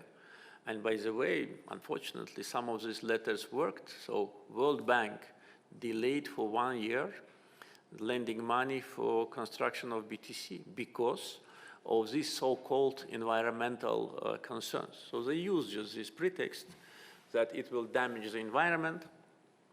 Though it's almost 20 years that BTC is in operation, there was not a single drop of oil which can damage the environment. So, in other words, United States helped us to overcome those difficulties. If talking about gas, yes, as we always we're joking with US partners, none of the drops of Azerbaijani gas will reach US market, but United States was instrumental in support of Azerbaijan's vision for Southern Gas Corridor. There have been a lot of obstacles in implementation of the Southern Gas Corridor and obstacles from unexpected sources. I think it is not a secret any longer. But again, the pretext was environment. And this time it was not turtles, like in case of BTC, it was olive trees. So you see how creative they are. Actually, it was the same group of people who were concerned about turtles with BTC and olive trees in Italy, because we made our own investigation and found who was behind this campaign against Southern Gas Corridor. And unfortunately, we had difficult times in communications with previous governments of Italy and also some local authorities. We've traced all the connections because we had to know who is behind this campaign in order to fix the project, and we found. Don't want, maybe it's premature to talk about that, but the time will come and everything will be known. But what happened then, and I witnessed on the television. First of all, I'd like to say that the President of Italy, Mr. Sergio Mattarella, was of great support, and he did a great job in order to move the process forward.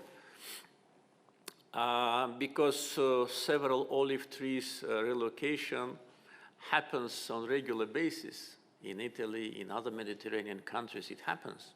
So in this case, these olive trees, unfortunately, were the source of big concern, and they were, by the way, relocated, and I'm sure they're safe. But then at the press conference of then President of the United States, Donald Trump, and then Italian Prime Minister, Donald Trump, openly said, you have to support the project. And that was a turning point.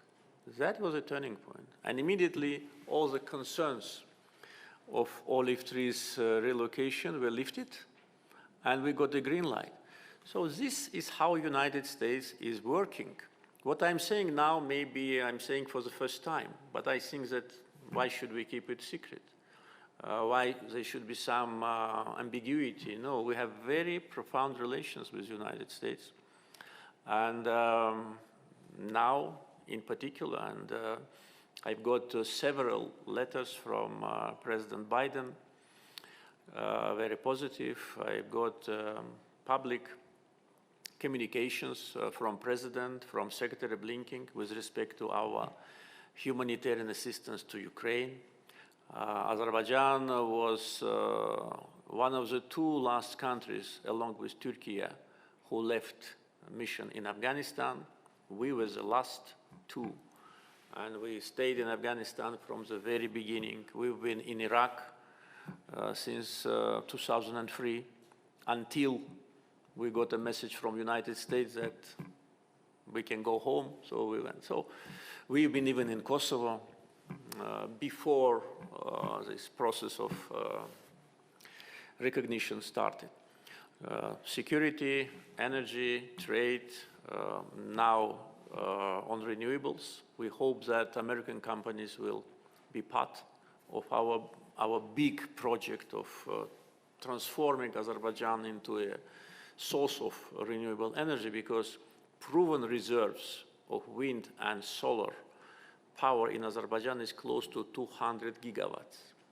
And this is already, with respect to Caspian Sea, has been confirmed by IFC. 157 gigawatts of wind power only in the Caspian Sea, which belongs to us. So once again, I maybe go too far, but only in order so that no one thinks that these 907 and some other things, they're peanuts. Now they seem like a peanut. Then it was maybe more sensitive, but we need always to look at a broader picture. There can be certain disappointments. Of course, we are disappointed that people like Senator Menendez, who has Armenian family, always attacks Azerbaijan. And he is a big lobbyist, not Armenian lobbyist, but anti-Azerbaijani lobbyist.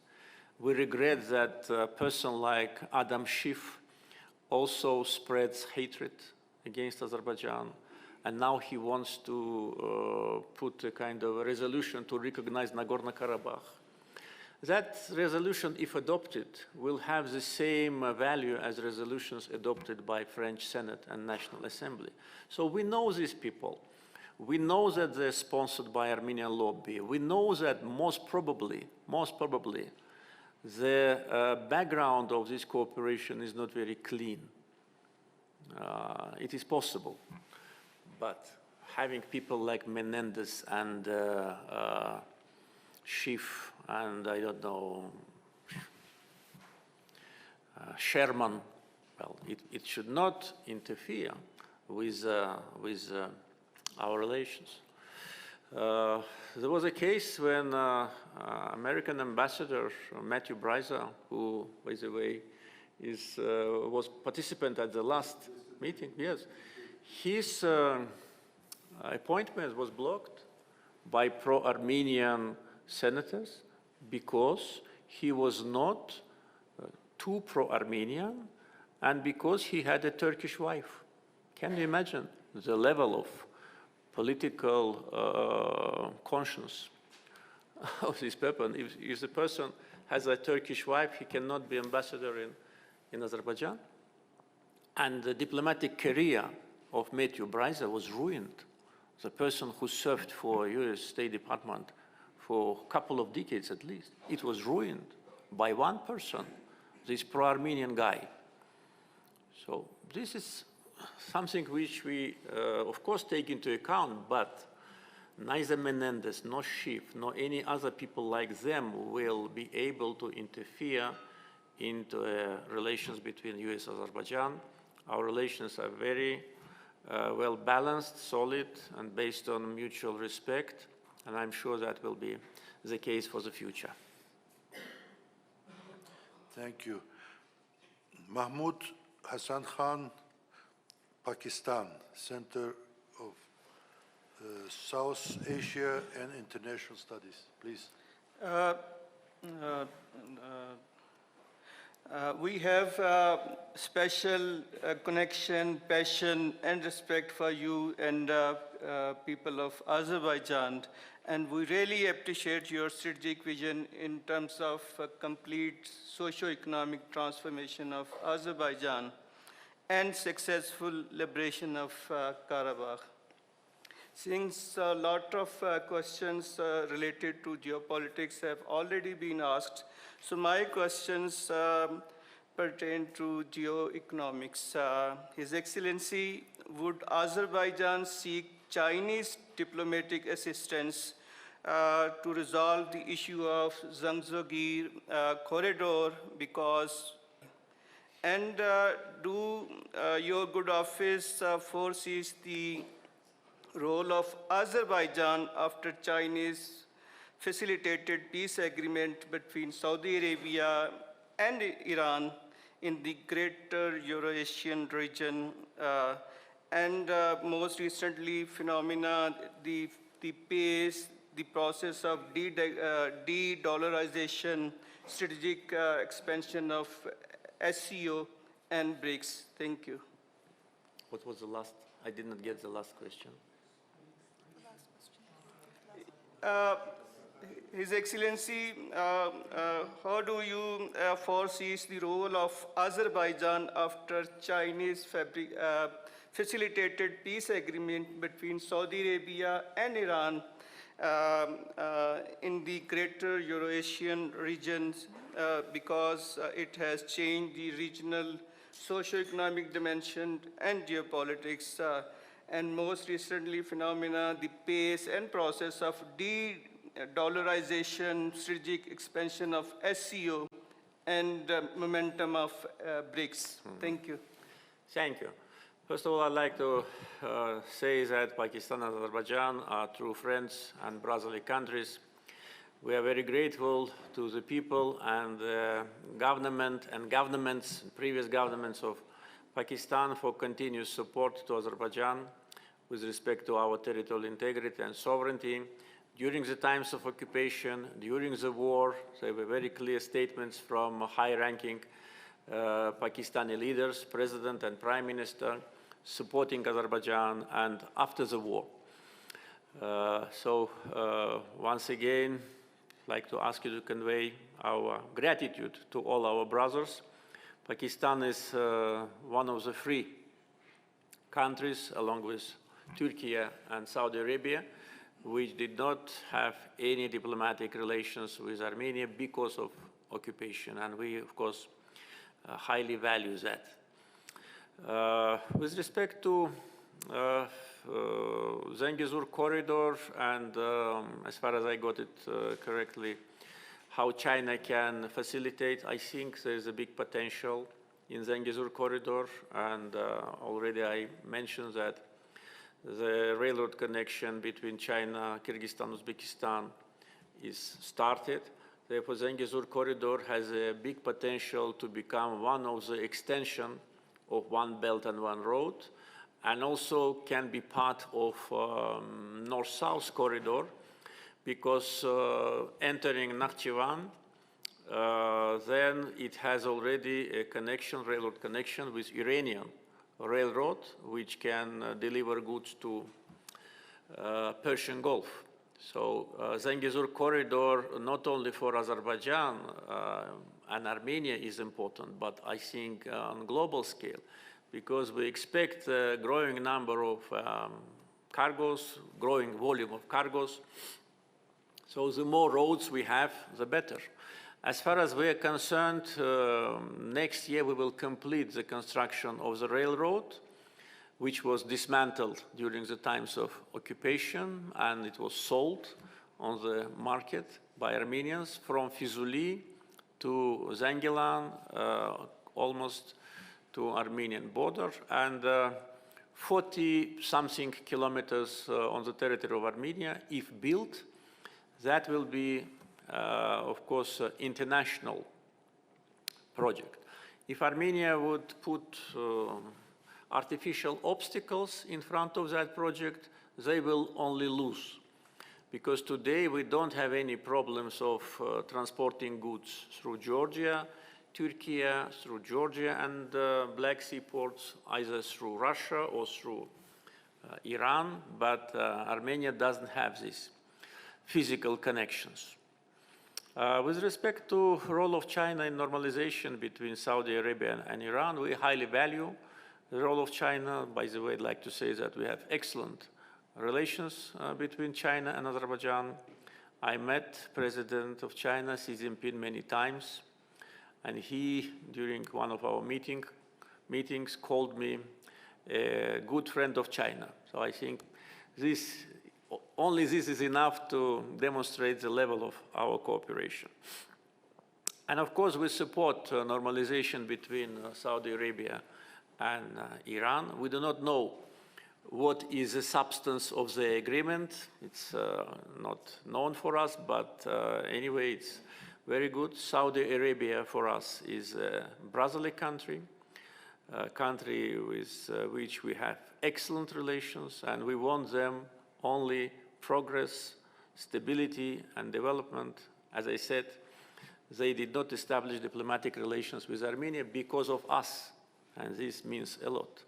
And of course, Iran as a neighbor, of course, we want stability and predictability in Iran, so I think that the role of China must be only appreciated. And with respect to Shanghai Cooperation Organization, I was invited for the first time, by the way, to the summit which took place in Uzbekistan, because Azerbaijan is not, as you know, a member, is not even an observer.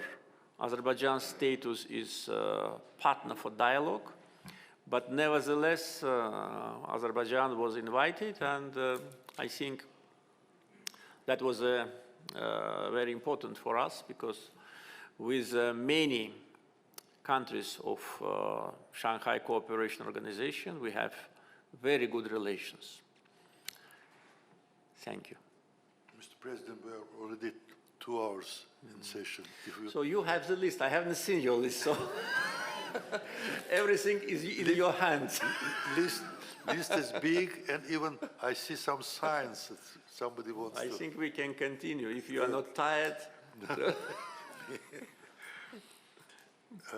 Elida Nichhar from United Kingdom Overseas Development Institute, please. Thank you, and thank you, Mr. President, for dedicating your time today, and it's great to be here. We've touched upon a lot of different themes, a question on the Middle Corridor.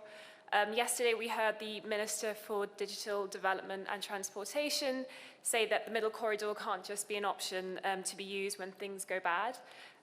In your view, what more can be done in terms of engagement and support on the development of the Middle Corridor from external partners?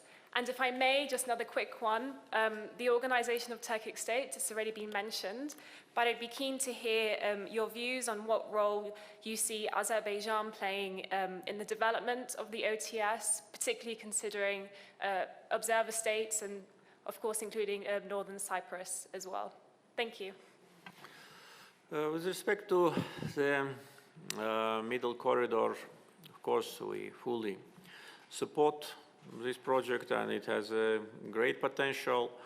I think that important is for us to understand that we should not only be a transit route for cargos, but we should use this opportunity in order to stimulate business activity on the route. So I think for all the countries which are involved in the middle corridor, it will be important not only to earn money from transit fees, but to use this opportunity in order to stimulate local manufacturing.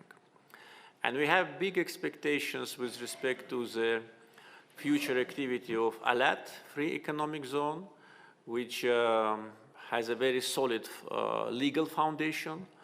And the rules of the zone, I think, should be very attractive for investors. And it is in the process of completion, I mean, the first installations and the first infrastructure. So we want to use this opportunity and to become the place for manufacturing, for more business opportunities, and taking into account the improving business climate in Azerbaijan, big reforms in the area of taxation and customs administration, and in general, reforms on transparency of all our financial system. I think there is a big potential. Plus, of course, geographical location, because Azerbaijan, as I already said, is not only east-west corridor country, but north-south. We are just on the juncture. And with all the transportation routes open and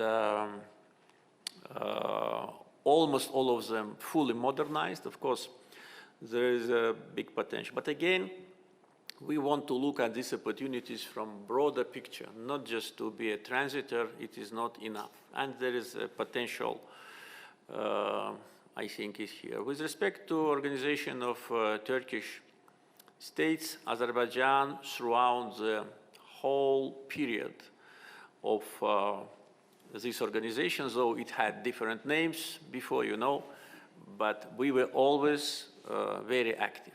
There were times when some countries were more active, some countries less. There were times when the summits were not regular, but Azerbaijan always was kind of one of the important country. And it was not by chance that the declaration about the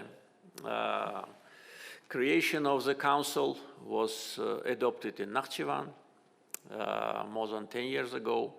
And also transformation of the name, change of the name also means not only how to say how it will be called, but it means the substance. And we see that there is a big need in all the countries or members of organization to consolidate the efforts. Because if we do it, if we transform this organization even more into a serious international player, I think everyone will benefit. Because look, we have big geography.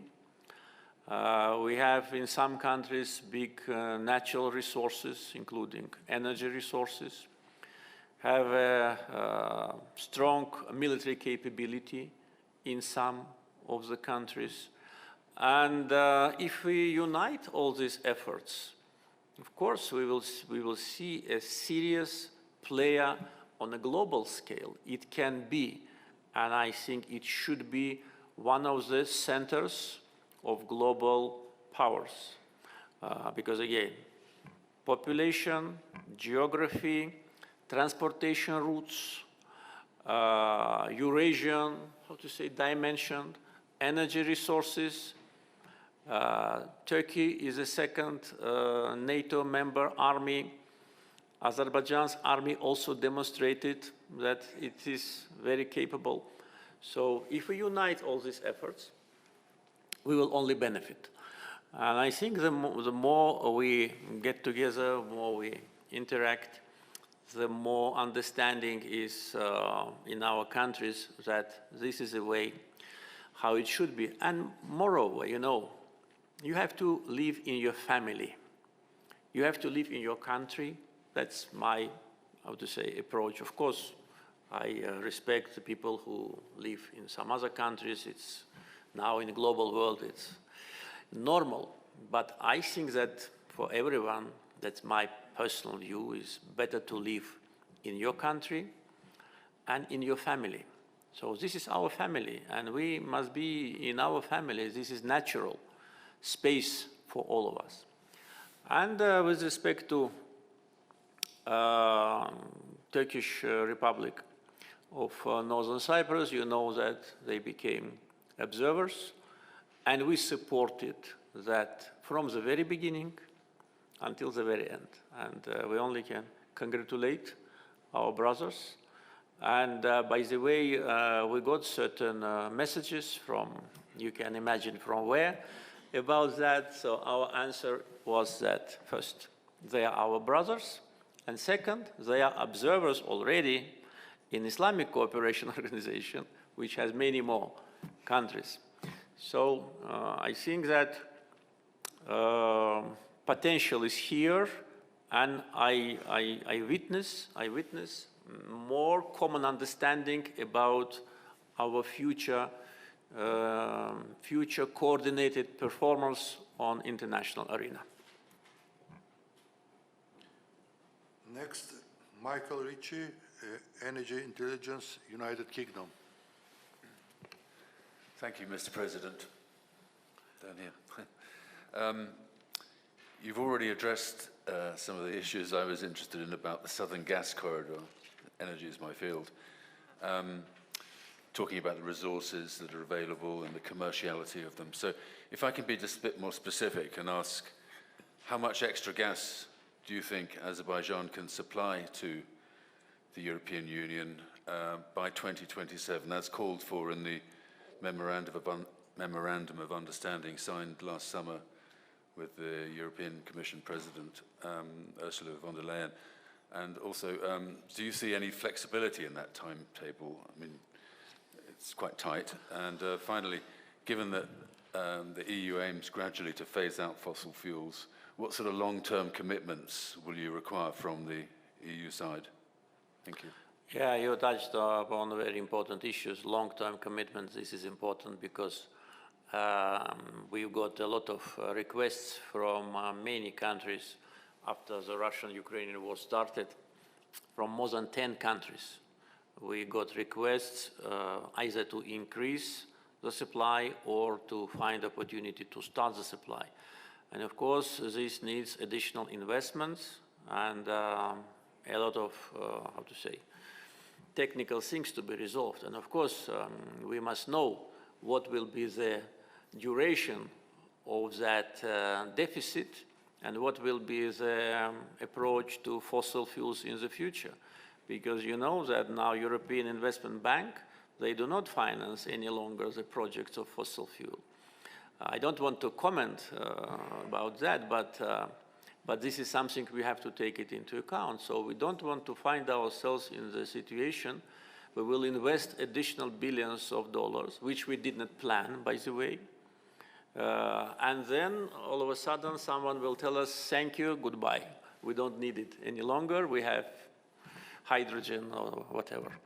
Therefore, one of the elements of our energy dialogue with the European Commission is exactly what you mentioned very correctly, that we need to have predictability.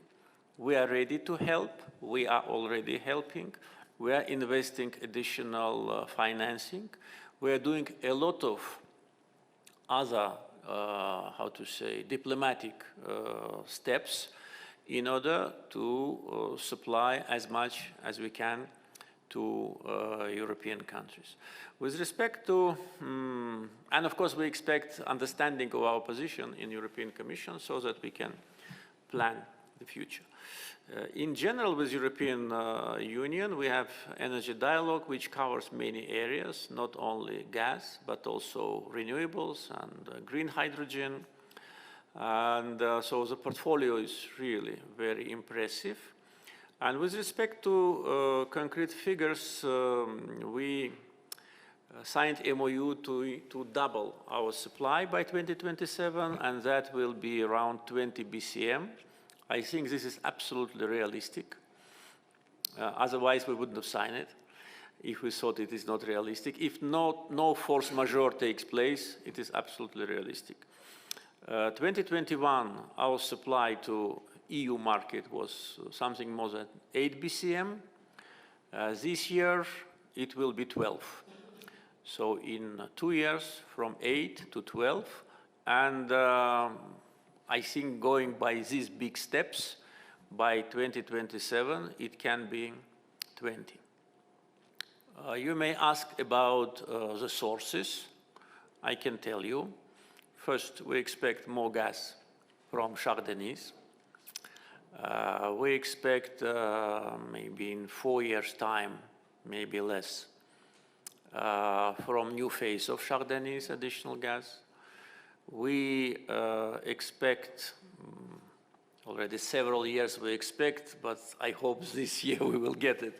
First gas from Absheron, which at the first phase of Absheron will produce 1.5 BCM, and then we will have to decide what will be the second phase and what will be the market, whether it will be domestic market or international market. So it's just, don't want to bother you with many details. Of course, so-called deep gas from ACG has great potential, and BP and SOCAR already are actively working on that.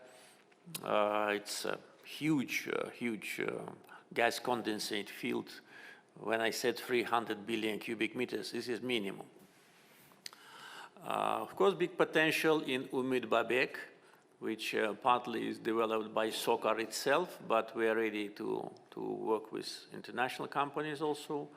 And Karabakh oil field, which also has potential. So this is a source of gas. Another source is efficiency in management, reduction of losses, modernization of our gas distribution network, and renewables. Because today, we use about 5 BCM minimum to produce electricity. So if we have enough renewables, these 5 BCM will be available for market.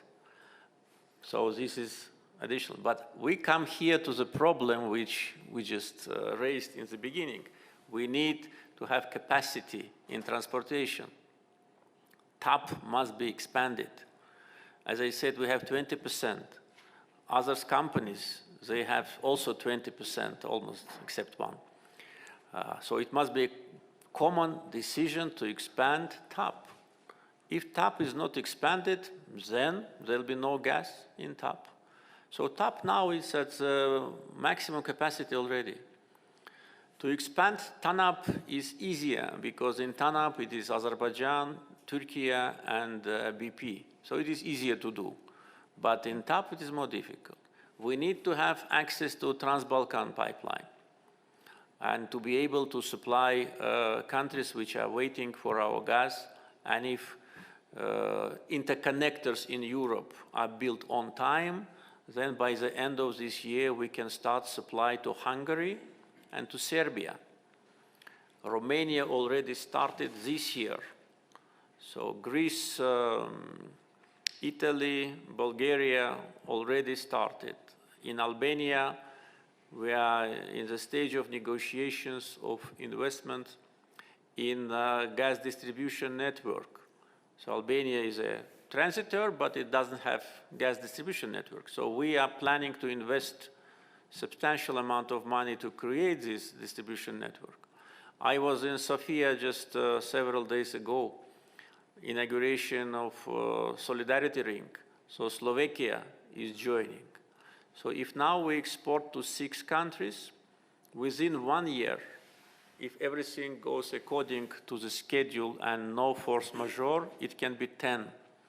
And that's why Commissioner Simpson says Azerbaijan will be pan-European supply. And this is not the end.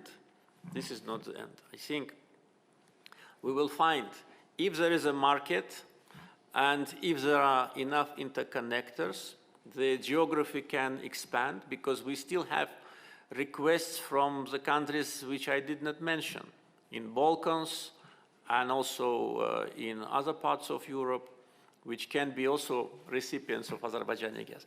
So really the picture is very broad, but all these projects must be in coordination.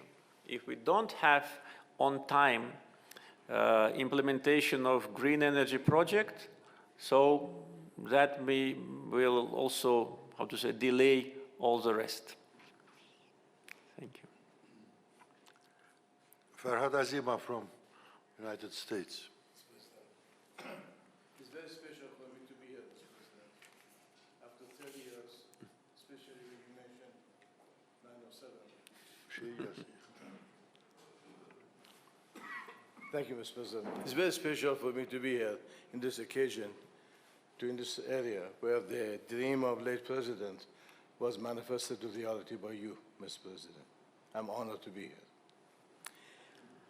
I have a simple question.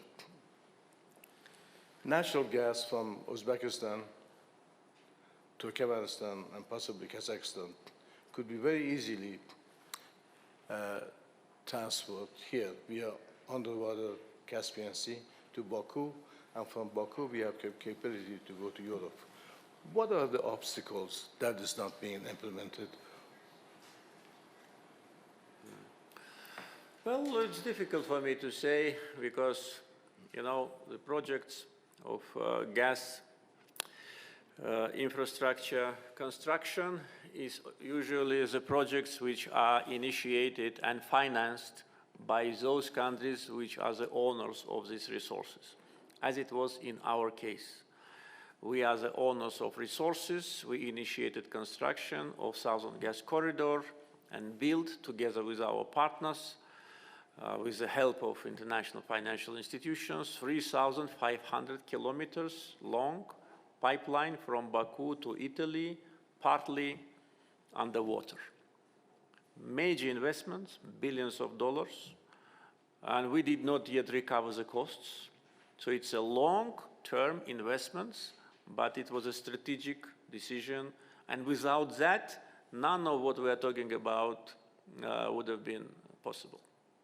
And by the way, just for historical memory, I want to say that Azerbaijan was initiator of Southern Gas Corridor.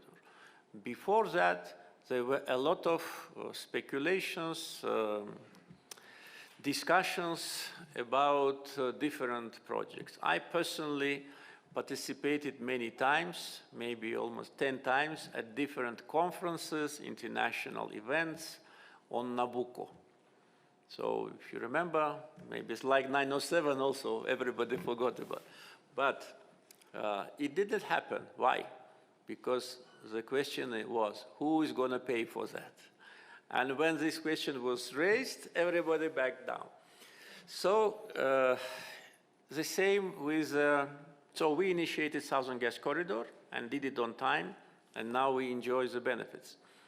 With respect to the gas from Central Asia, this decision must be made by the owners of these resources, where the owners are planning to export, in which direction, whether it will be east or west.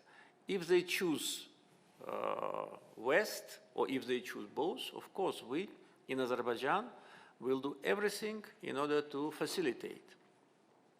We can provide technical assistance, we can provide our pipe laying barges, we only have it in the Caspian Sea.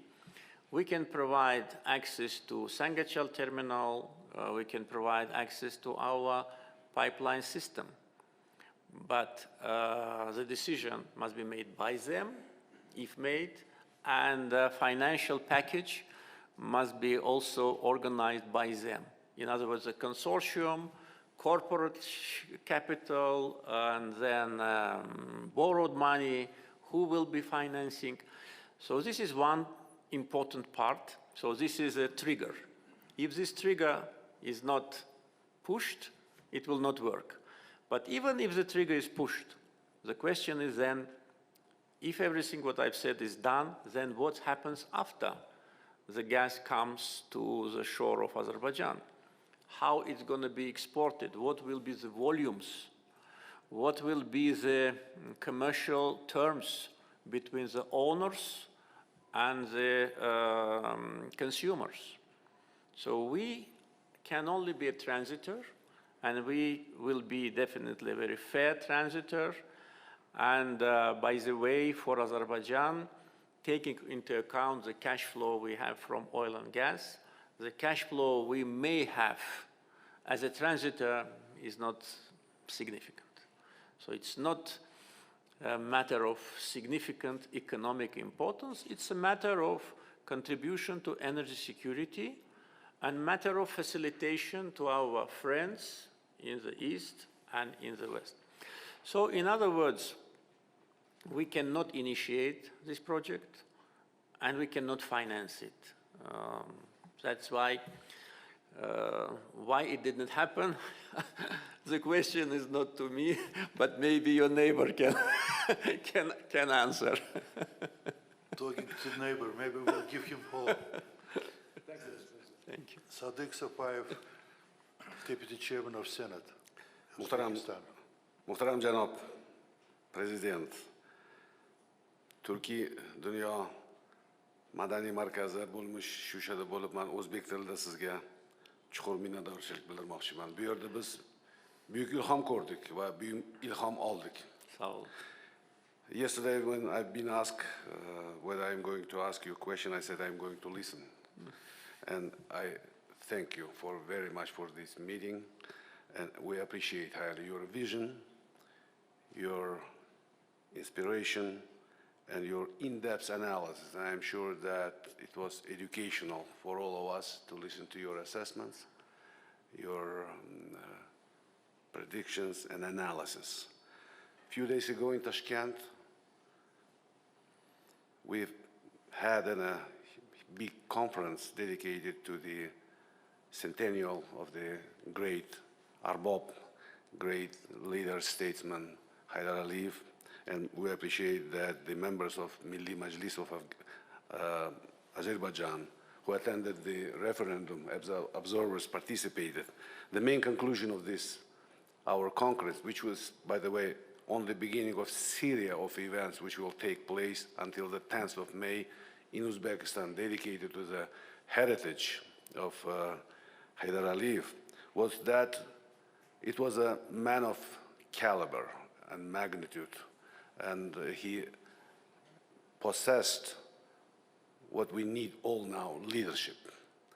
Being here in Shusha, we've seen his dreams to come true, and we've seen his legacy in splendid and magnificent Baku, in the might and spirit of military force of Azerbaijan, in the revival of Shusha. Thank you very much for allowing us to see it. Heydar Aliyevning buyuk merosi abadiy bo'lsin. Uning nomi Ozarbayjonga yangi zafarlar olib kelsin. Sizga katta minnatdorchilikni bildiramiz, janob prezident. Teşekkür ederim. You probably realize that we do not need to have an interpreter. Our languages are so closed, our peoples are so closed that we not only understand each other, but we feel the pulse of each other. I'm very grateful to what you said. Very grateful to all our brothers in Uzbekistan for the respect to the memory of Heydar Aliyev. During my official visit to Tashkent, together with my brother, President Mirziyoyev, we opened the monument in honor of Heydar Aliyev in the park, which was named after him. And that was a festival of our brotherhood and friendship. We are very grateful for that.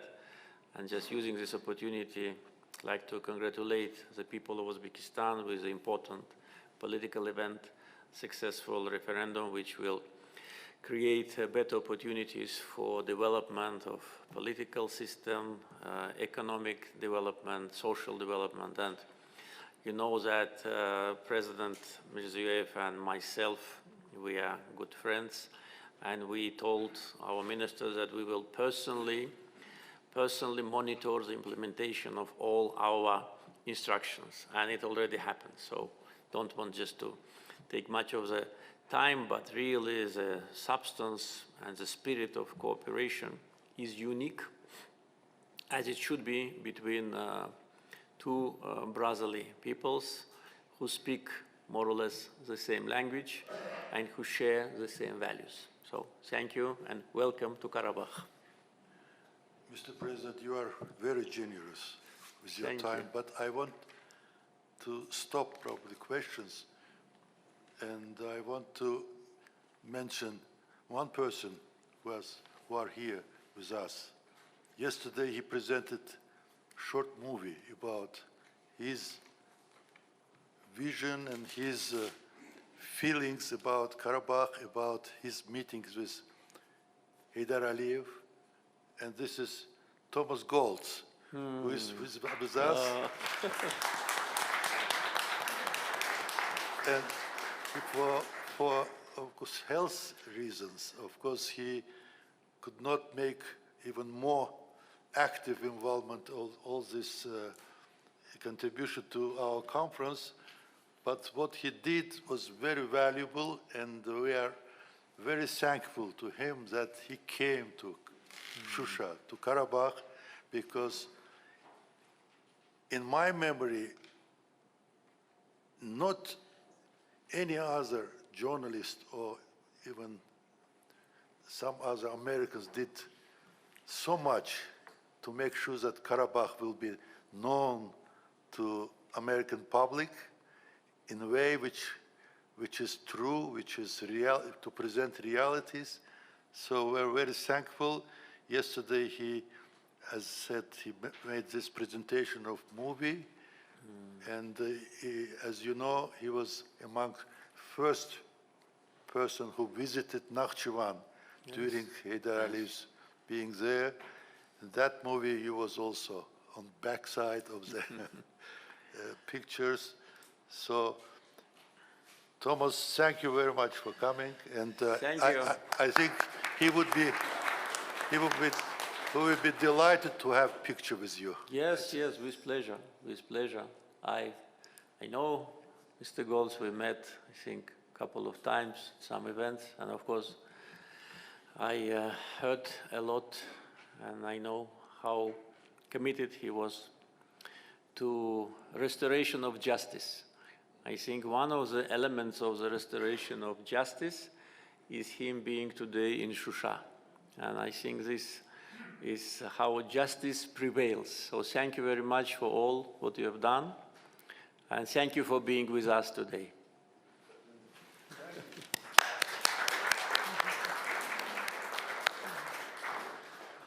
Thank you very much. So with respect to the pictures, I think we can have a family picture and then individual picture, and outside, yes, yes, sure. Outside we need to find a good place.